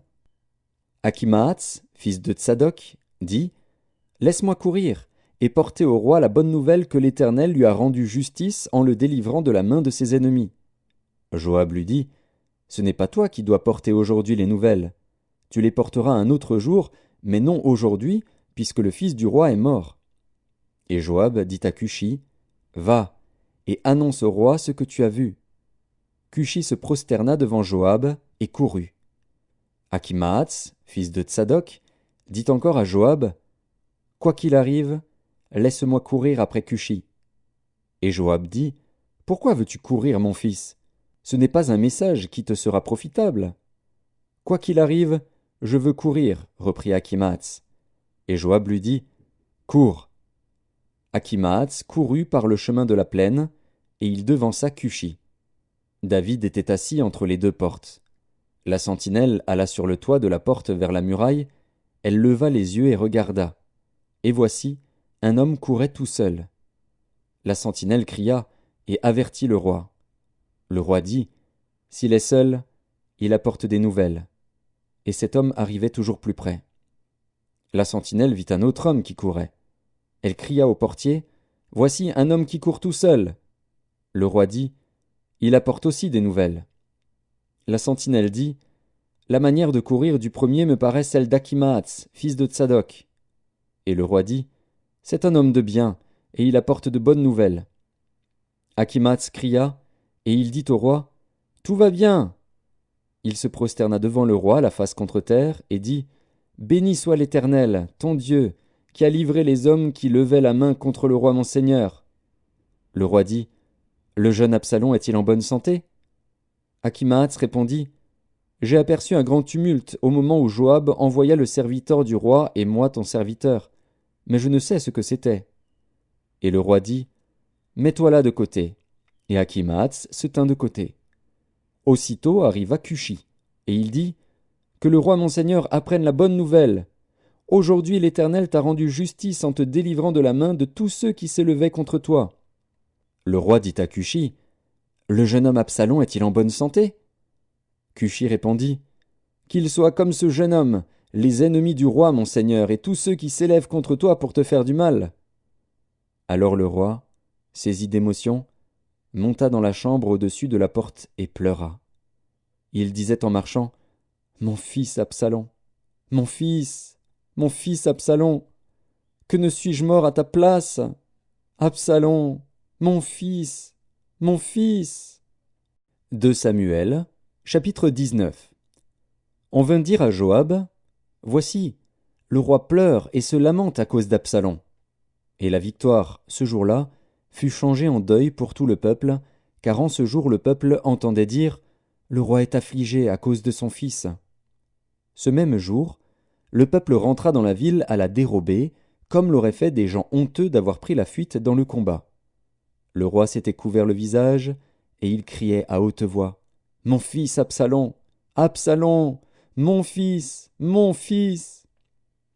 Joab entra dans la chambre où était le roi, et dit, tu couvres aujourd'hui de confusion la face de tous tes serviteurs, qui ont aujourd'hui sauvé ta vie, celle de tes fils et de tes filles, celle de tes femmes et de tes concubines. Tu aimes ceux qui te haïssent et tu hais ceux qui t'aiment, car tu montres aujourd'hui qu'il n'y a pour toi ni chef ni serviteur. Et je vois maintenant que, si Absalom vivait et que nous fussions tous morts en ce jour, cela serait agréable à tes yeux. Lève-toi donc, sors, et parle au cœur de tes serviteurs. Car je jure par l'Éternel que, si tu ne sors pas, il ne restera pas un homme avec toi cette nuit, et ce sera pour toi pire que tous les malheurs qui te sont arrivés depuis ta jeunesse jusqu'à présent. Alors le roi se leva, et il s'assit à la porte.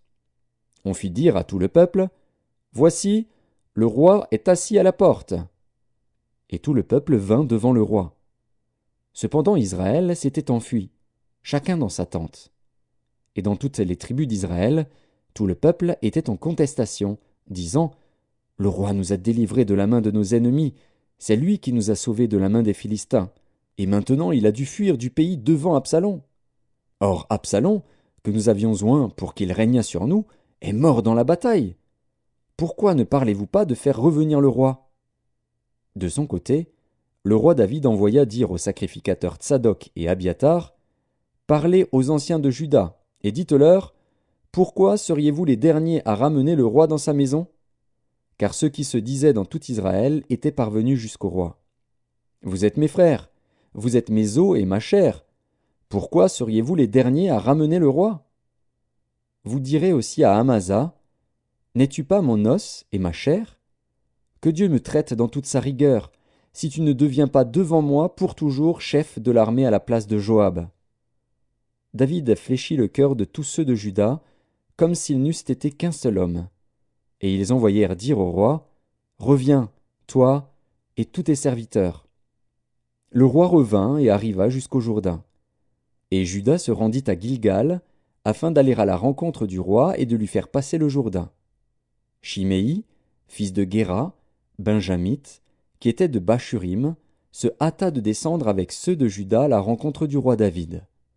Il avait avec lui 1000 hommes de Benjamin et Tsiba, serviteurs de la maison de Saül, et les 15 fils et les 20 serviteurs de Tsiba. Ils passèrent le Jourdain à la vue du roi. Le bateau, mis à la disposition du roi, faisait la traversée pour transporter sa maison. Et au moment où le roi allait passer le Jourdain, Shimei, fils de Guéra, se prosterna devant lui. Et il dit au roi, « Que mon seigneur ne tienne pas compte de mon iniquité, qu'il oublie que ton serviteur l'a offensé le jour où le roi mon seigneur sortait de Jérusalem, et que le roi n'y ait point égard. Car ton serviteur reconnaît qu'il a péché. Et voici, je viens aujourd'hui le premier de toute la maison de Joseph à la rencontre du roi mon seigneur. » Alors Abishai, fils de Tseruja, prit la parole et dit, « Shimei ne doit-il pas mourir pour avoir maudit loin de l'Éternel » Mais David dit, « Qu'ai-je à faire avec vous, fils de Tseruja, et pourquoi vous montrez-vous aujourd'hui mes adversaires? Aujourd'hui ferait-on mourir un homme en Israël? Ne sais-je donc pas que je règne aujourd'hui sur Israël? Et le roi dit à Chiméi, Tu ne mourras point. Et le roi le lui jura. Méphibosheth, fils de Saül, descendit aussi à la rencontre du roi. Il n'avait point soigné ses pieds, ni fait sa barbe, ni lavé ses vêtements, depuis le jour où le roi s'en était allé jusqu'à celui où il revenait en paix. Lorsqu'il se rendit au-devant du roi à Jérusalem, le roi lui dit, Pourquoi n'es-tu pas venu avec moi, Méphibosheth? Et il répondit, Ô roi mon seigneur, mon serviteur m'a trompé, car ton serviteur, qui est boiteux, avait dit, Je ferai seller mon âne, je le monterai, et j'irai avec le roi. Et il a calomnié ton serviteur auprès de mon seigneur le roi. Mais mon seigneur le roi est comme un ange de Dieu. Fais ce qui te semblera bon.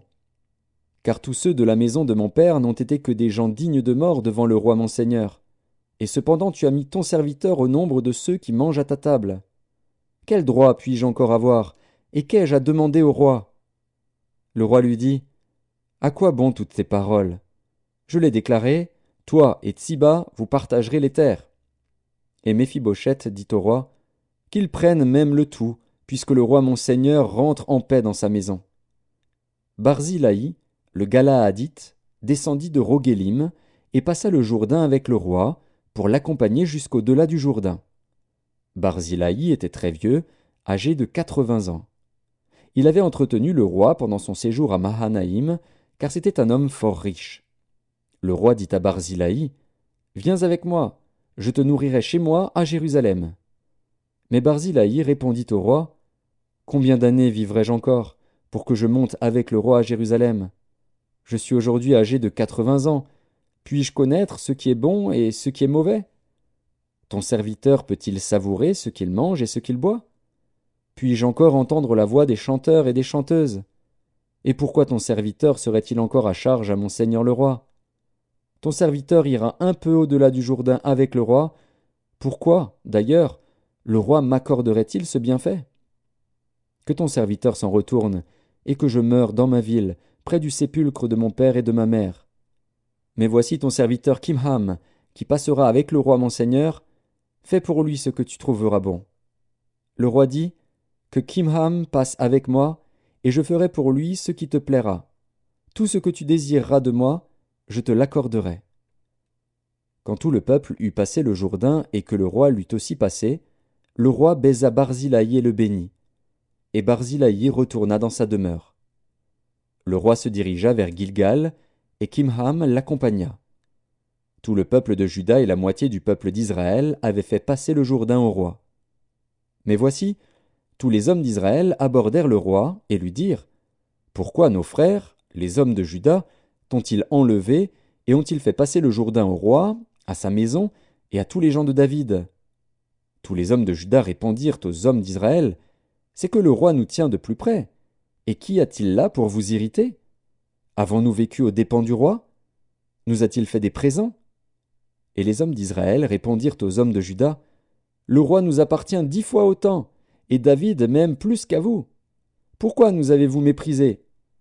N'avons-nous pas été les premiers à proposer de faire revenir notre roi? Et les hommes de Juda parlèrent avec plus de violence que les hommes d'Israël. 2 Samuel, chapitre 20. Il se trouvait là un méchant homme, nommé Sheba, fils de Bichri, benjamite. Il sonna de la trompette, et dit, Point de part pour nous avec David, point d'héritage pour nous avec le fils d'Isaïe. Chacun à sa tente, Israël. Et tous les hommes d'Israël s'éloignèrent de David, et suivirent Sheba, fils de Bichri. Mais les hommes de Juda restèrent fidèles à leur roi, et l'accompagnèrent depuis le Jourdain jusqu'à Jérusalem. David rentra dans sa maison à Jérusalem. Le roi prit les 10 concubines qu'il avait laissées pour garder la maison, et il les mit dans un lieu où elles étaient séquestrées. Il pourvut à leur entretien, mais il n'alla point vers elles. Et elles furent enfermées jusqu'au jour de leur mort, vivant dans un état de veuvage. Le roi dit à Amasa, Convoque-moi d'ici à 3 jours les hommes de Juda, et toi, sois ici présent. Amasa partit pour convoquer Juda, mais il tarda au-delà du temps que le roi avait fixé. David dit alors à Abishai, Sheba, fils de Bichri, va maintenant nous faire plus de mal qu'Absalom.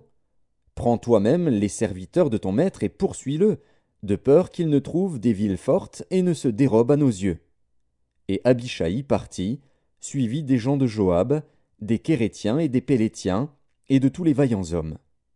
Ils sortirent de Jérusalem, afin de poursuivre Sheba, fils de Bichri. Lorsqu'ils furent près de la grande pierre qui est à Gabaon, Amasa arriva devant eux. Joab était ceint d'une épée par-dessus les habits dont il était revêtu. Elle était attachée à ses reins dans le fourreau, d'où elle glissa, comme Joab s'avançait. Joab dit à Amasa, « Te portes-tu bien, mon frère ?» Et de la main droite il saisit la barbe d'Amasa pour le baiser. Amasa ne prit point garde à l'épée qui était dans la main de Joab. Et Joab l'en frappa au ventre et répandit ses entrailles à terre, sans lui porter un second coup. Et Amasa mourut. Joab et son frère Abishai marchèrent à la poursuite de Sheba, fils de Bichri. Un homme d'entre les gens de Joab resta près d'Amasa, et il disait, « Qui veut de Joab et qui est pour David? Qu'il suive Joab. » Amasa se roulait dans le sang au milieu de la route. Et cet homme, ayant vu que tout le peuple s'arrêtait, poussa Amasa hors de la route dans un champ, et jeta sur lui un vêtement, lorsqu'il vit que tous ceux qui arrivaient près de lui s'arrêtaient. Quand il fut ôté de la route, chacun suivit Joab, afin de poursuivre Sheba, fils de Bichri. Joab traversa toutes les tribus d'Israël dans la direction d'Abel-Beth-Maaka, et tous les hommes d'élite se rassemblèrent et le suivirent. Ils vinrent assiéger Sheba dans Abel-Beth-Maaka, et ils élevèrent contre la ville une terrasse qui atteignait le rempart. Tout le peuple qui était avec Joab sapait la muraille pour la faire tomber. Alors une femme habile se mit à crier de la ville, « Écoutez, écoutez! Dites, je vous prie, à Joab, approche jusqu'ici, je veux te parler. » Il s'approcha d'elle, et la femme dit, « Es-tu Joab ?» Il répondit, « Je le suis. » Et elle lui dit, « Écoute les paroles de ta servante. » Il répondit, « J'écoute. » Et elle dit, « Autrefois on avait coutume de dire, que l'on consulte Abel. » Et tout se terminait ainsi. Je suis une des villes paisibles et fidèles en Israël. Et tu cherches à faire périr une ville qui est une mère en Israël? Pourquoi détruirais-tu l'héritage de l'Éternel? Joab répondit, Loin, loin de moi la pensée de détruire et de ruiner. La chose n'est pas ainsi. Mais un homme de la montagne d'Éphraïm, nommé Sheba, fils de Bichri, a levé la main contre le roi David. Livrez-le, lui seul, et je m'éloignerai de la ville. La femme dit à Joab, Voici, sa tête te sera jetée par la muraille. Et la femme alla vers tout le peuple avec sagesse. Et ils coupèrent la tête à Sheba, fils de Bichri, et la jetèrent à Joab. Joab sonna de la trompette. On se dispersa loin de la ville, et chacun s'en alla dans sa tente. Et Joab retourna à Jérusalem, vers le roi. Joab commandait toute l'armée d'Israël. Benaja, fils de Jéhojada, était à la tête des Kérétiens et des Pélétiens. Adoram était préposé aux impôts, Josaphat, fils d'Achilude, était archiviste. Shéja était secrétaire, Tsadok et Abiatar étaient sacrificateurs, et Hira de Jaïr était ministre d'État de David. 2 Samuel, chapitre 21. Du temps de David, il y eut une famine qui dura 3 ans. David chercha la face de l'Éternel, et l'Éternel dit, « C'est à cause de Saül et de sa maison sanguinaire, c'est parce qu'il a fait périr les Gabaonites. » Le roi appela les Gabaonites pour leur parler. Les Gabaonites n'étaient point d'entre les enfants d'Israël, mais c'était un reste des Amoréens. Les enfants d'Israël s'étaient liés envers eux par un serment, et néanmoins Saül avait voulu les frapper, dans son zèle pour les enfants d'Israël et de Juda. David dit aux Gabaonites, « Que puis-je faire pour vous, et avec quoi ferai-je expiation, afin que vous bénissiez l'héritage de l'Éternel » Les Gabaonites lui répondirent, « Ce n'est pas pour nous une question d'argent et d'or avec Saül et avec sa maison, et ce n'est pas à nous qu'il appartient de faire mourir personne en Israël. » Et le roi dit, « Que voulez-vous donc que je fasse pour vous » Ils répondirent au roi, « Puisque cet homme nous a consumés, et qu'il avait le projet de nous détruire pour nous faire disparaître de tout le territoire d'Israël, qu'on nous livre à 7 hommes d'entre ses fils, et nous les pendrons devant l'Éternel à Gibéa de Saül, l'élu de l'Éternel. » Et le roi dit, « Je les livrerai. » Le roi épargna Méphibosheth, fils de Jonathan, fils de Saül, à cause du serment qu'avaient fait entre eux, devant l'Éternel, David et Jonathan, fils de Saül.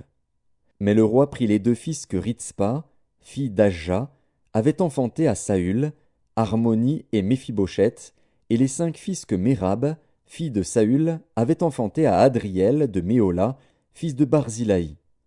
Et il les livra entre les mains des Gabaonites, qui les pendirent sur la montagne devant l'Éternel. Tous les 7 périrent ensemble. Ils furent mis à mort dans les premiers jours de la moisson, au commencement de la moisson des orges. Ritzpa, fille d'Ajja, prit un sac et l'étendit sous elle contre le rocher, depuis le commencement de la moisson jusqu'à ce que la pluie du ciel tombât sur eux. Et elle empêcha les oiseaux du ciel de s'approcher d'eux pendant le jour, et les bêtes des champs pendant la nuit. On informa David de ce qu'avait fait Ritzpa, fille d'Ajja, concubine de Saül. Et David alla prendre les os de Saül et les os de Jonathan, son fils, chez les habitants de Jabès en Galaad, qui les avaient enlevés de la place de Beth-Shan, où les Philistins les avaient suspendus lorsqu'ils battirent Saül à Gilboa. Il emporta de là les os de Saül et les os de Jonathan, son fils. Et l'on recueillit aussi les os de ceux qui avaient été pendus. On enterra les os de Saül et de Jonathan, son fils, au pays de Benjamin, à Tséla, dans le sépulcre de Kis, père de Saül. Et l'on fit tout ce que le roi avait ordonné. Après cela, Dieu fut apaisé envers le pays. Les Philistins firent encore la guerre à Israël. David descendit avec ses serviteurs, et ils combattirent les Philistins. David était fatigué. Et Jishbi-Bénob, l'un des enfants de Rapha, eut la pensée de tuer David. Il avait une lance du poids de 300 cycles d'airain, et il était ceint d'une épée neuve. Abishai, fils de Tseruja, vint au secours de David, frappa le Philistin et le tua. Alors les gens de David jurèrent, en lui disant, « Tu ne sortiras plus avec nous pour combattre, et tu n'éteindras pas la lampe d'Israël. » Il y eut encore, après cela, une bataille à Gob avec les Philistins. Alors Sibécaï, le Hushatite, tua Saph, qui était un des enfants de Rapha. Il y eut encore une bataille à Gob avec les Philistins. Et Elkanan, fils de Jaaré-Oregim, de Bethléem, tua Goliath de Gath, qui avait une lance dont le bois était comme une ensouple de tisserand. Il y eut encore une bataille à Gath. Il s'y trouva un homme de haute taille, qui avait 6 doigts à chaque main et à chaque pied, 24 en tout, et qui était aussi issu de Rapha. Il jeta un défi à Israël, et Jonathan, fils de Shiméa, frère de David, le tua. Ces 4 hommes étaient des enfants de Rapha à Gath. Ils périrent par la main de David et par la main de ses serviteurs. 2 Samuel, chapitre 22. David adressa à l'Éternel les paroles de ce cantique, lorsque l'Éternel l'eut délivré de la main de tous ses ennemis et de la main de Saül. Il dit, « L'Éternel est mon rocher, ma forteresse, mon libérateur. Dieu est mon rocher, où je trouve un abri, mon bouclier et la force qui me sauve, ma haute retraite et mon refuge. Ô mon Sauveur, tu me garantis de la violence. Je m'écrie, loué soit l'Éternel, et je suis délivré de mes ennemis. Car les flots de la mort m'avaient environné, les torrents de la destruction m'avaient épouvanté. Les liens du sépulcre m'avaient entouré, les filets de la mort m'avaient surpris. Dans ma détresse, j'ai invoqué l'Éternel, j'ai invoqué mon Dieu. De son palais, il a entendu ma voix, et mon cri est parvenu à ses oreilles. La terre fut ébranlée et trembla, les fondements des cieux frémirent, et ils furent ébranlés, parce qu'il était irrité. Il s'élevait de la fumée dans ses narines, et un feu dévorant sortait de sa bouche. Il en jaillissait des charbons embrasés. Il abaissa les cieux, et il descendit. Il y avait une épaisse nuée sous ses pieds. Il était monté sur un chérubin, et il volait. Il paraissait sur les ailes du vent. Il faisait des ténèbres une tente autour de lui. Il était enveloppé d'amas d'eau et de sombres nuages. De la splendeur qui le précédait s'élançaient des charbons de feu. L'Éternel tonna des cieux, le Très-Haut fit retentir sa voix. Il lança des flèches et dispersa mes ennemis, la foudre, et les mit en déroute. Le lit de la mer apparut, les fondements du monde furent découverts par la menace de l'Éternel, par le bruit du souffle de ses narines.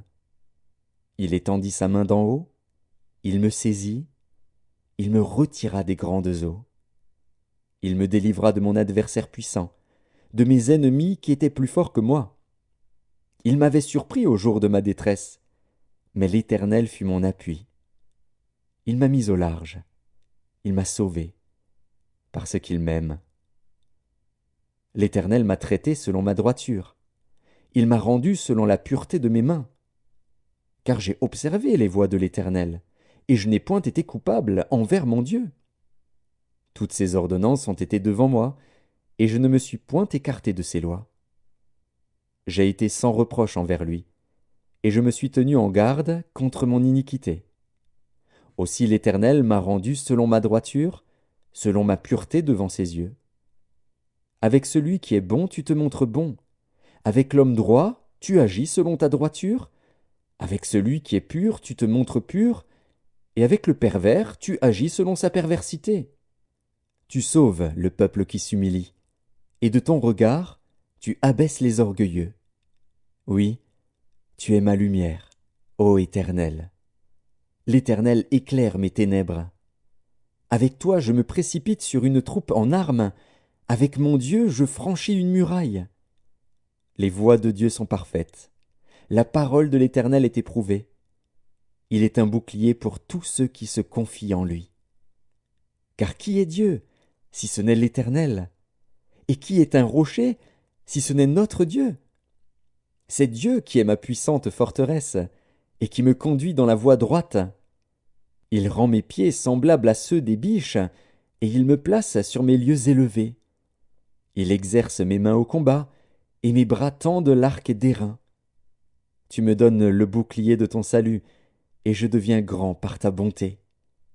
Tu élargis le chemin sous mes pas, et mes pieds ne chancellent point. Je poursuis mes ennemis, et je les détruis. Je ne reviens pas avant de les avoir anéantis. Je les anéantis, je les brise, et ils ne se relèvent plus. Ils tombent sous mes pieds. Tu me ceins de force pour le combat.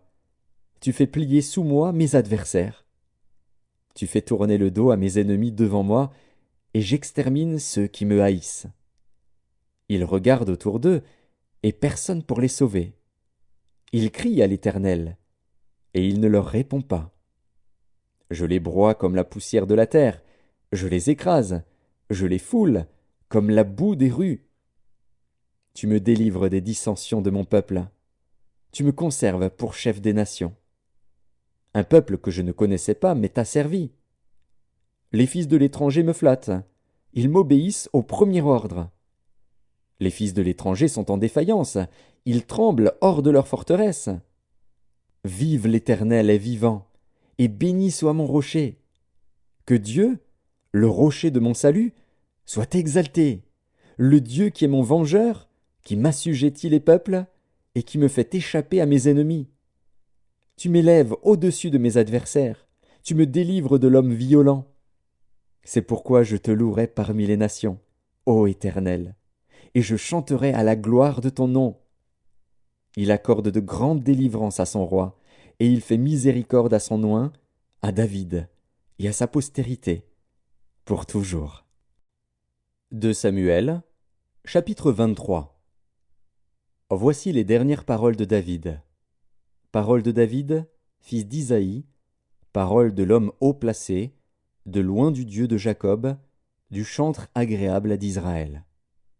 L'Esprit de l'Éternel parle par moi, et sa parole est sur ma langue.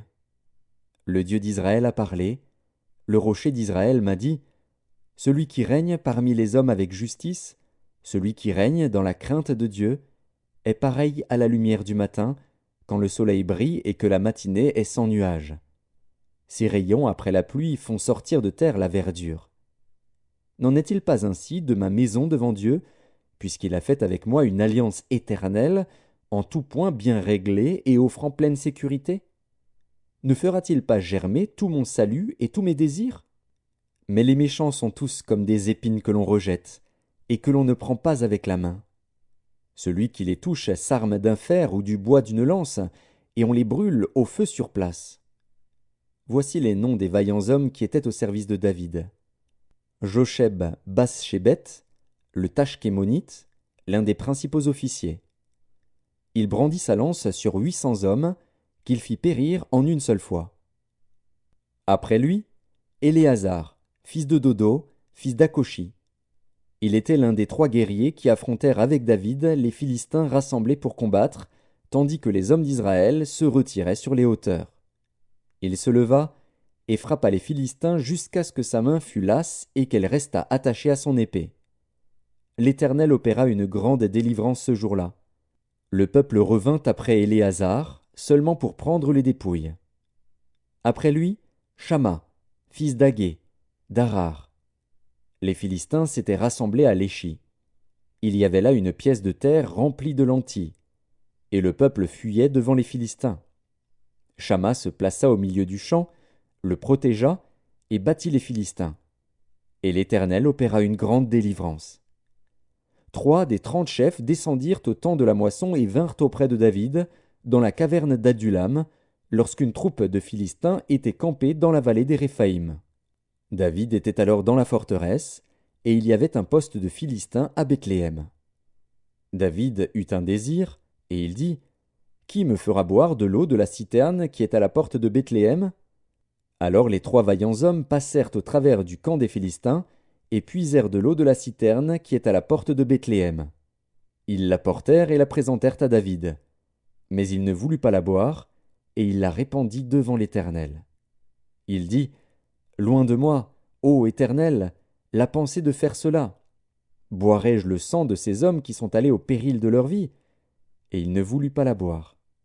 Voilà ce que firent ces 3 vaillants hommes. Abishai, frère de Joab, fils de Tseruja, était le chef des 3. Il brandit sa lance sur 300 hommes et les tua. Et il eut du renom parmi les 3. Il était le plus considéré des 3, et il fut leur chef, mais il n'égala pas les 3 premiers. Benaja, fils de Jéhojada, fils d'un homme de Kabstil, rempli de valeur et célèbre par ses exploits. Il frappa les 2 lions de Moab. Il descendit au milieu d'une citerne, où il frappa un lion, un jour de neige. Il frappa un Égyptien d'un aspect formidable et ayant une lance à la main. Il descendit contre lui avec un bâton, arracha la lance de la main de l'Égyptien et s'en servit pour le tuer. Voilà ce que fit Benaja, fils de Jéhojada, et il eut du renom parmi les 3 vaillants hommes. Il était le plus considéré des 30, mais il n'égala pas les 3 premiers. David l'admit dans son conseil secret. Asaël, frère de Joab, du nombre des 30, Elkanan, fils de Dodo, de Bethléem, Shamma, de Harod, Elika, de Harod, Héletz, de Pélet, Ira, fils d'Ikesh, de Tekoa, Abiézer, d'Anatoth, Mebunaï, de Husha, Salmon, d'Akoar, Maharaï, de Netopha, Éleb, fils de Baana, de Netopha, Itaï, fils de Ribaï, de Gibéa des fils de Benjamin, Benaja, de Piraton, Hidaï, de Nakale-Gaash, Abi-Albon, d'Araba, Azmavet, de Barcum, Eliashba, de Shaalbon, Bené-Jachen, Jonathan, Shamma, d'Arar, Akiam, fils de Charar, d'Arar, Éliphélet, fils d'Akasbaï, fils d'un Maacassien, Eliam, fils d'Akitophel, de Gilo, Etzraï, de Carmel, Paharaï, d'Arab, Jigéel, fils de Nathan, de Tsoba, Bani, de Gad, Tsélek, l'Ammonite, Naharaï, de Béhéroth, qui portait les armes de Joab, fils de Tseruja, Ira, de Jéter, Gareb, de Jéter, Uri, le Hétien, En tout, 37. 2 Samuel, chapitre 24. La colère de l'Éternel s'enflamma de nouveau contre Israël, et il excita David contre eux, en disant: Va, fais le dénombrement d'Israël et de Juda. Et le roi dit à Joab, qui était chef de l'armée et qui se trouvait près de lui: Parcours toutes les tribus d'Israël, depuis Dan jusqu'à Beer-Shéba, qu'on fasse le dénombrement du peuple, et que je sache à combien il s'élève. Joab dit au roi: Que l'Éternel, ton Dieu, rende le peuple 100 fois plus nombreux, et que les yeux du roi mon seigneur le voient. Mais pourquoi le roi mon seigneur veut-il faire cela? Le roi persista dans l'ordre qu'il donnait à Joab et aux chefs de l'armée. Et Joab et les chefs de l'armée quittèrent le roi pour faire le dénombrement du peuple d'Israël. Ils passèrent le Jourdain, et ils campèrent à Aroër, à droite de la ville qui est au milieu de la vallée de Gad, et près de Jaézer. Ils allèrent en Galaad et dans le pays de Taktim-Odji. Ils allèrent à Dan-Jaan et aux environs de Sidon. Ils allèrent à la forteresse de Tyr et dans toutes les villes des Héviens et des Cananéens. Ils terminèrent par le midi de Juda, à Beer-Shéba. Ils parcoururent ainsi tout le pays, et ils arrivèrent à Jérusalem au bout de 9 mois et 20 jours. Joab remit au roi le rôle du dénombrement du peuple. Il y avait en Israël 800 000 hommes de guerre tirant l'épée, et en Juda 500 000 hommes. David sentit battre son cœur, après qu'il eut ainsi fait le dénombrement du peuple. Et il dit à l'Éternel: J'ai commis un grand péché en faisant cela. Maintenant, ô Éternel, daigne pardonner l'iniquité de ton serviteur, car j'ai complètement agi en insensé. Le lendemain, quand David se leva, la parole de l'Éternel fut ainsi adressée à Gad le prophète, le voyant de David. Va dire à David: Ainsi parle l'Éternel, je te propose 3 fléaux. Choisis-en un, et je t'en frapperai. Gad alla vers David, et lui fit connaître la chose, en disant: Veux-tu 7 années de famine dans ton pays, ou bien 3 mois de fuite devant tes ennemis qui te poursuivront, ou bien 3 jours de peste dans ton pays?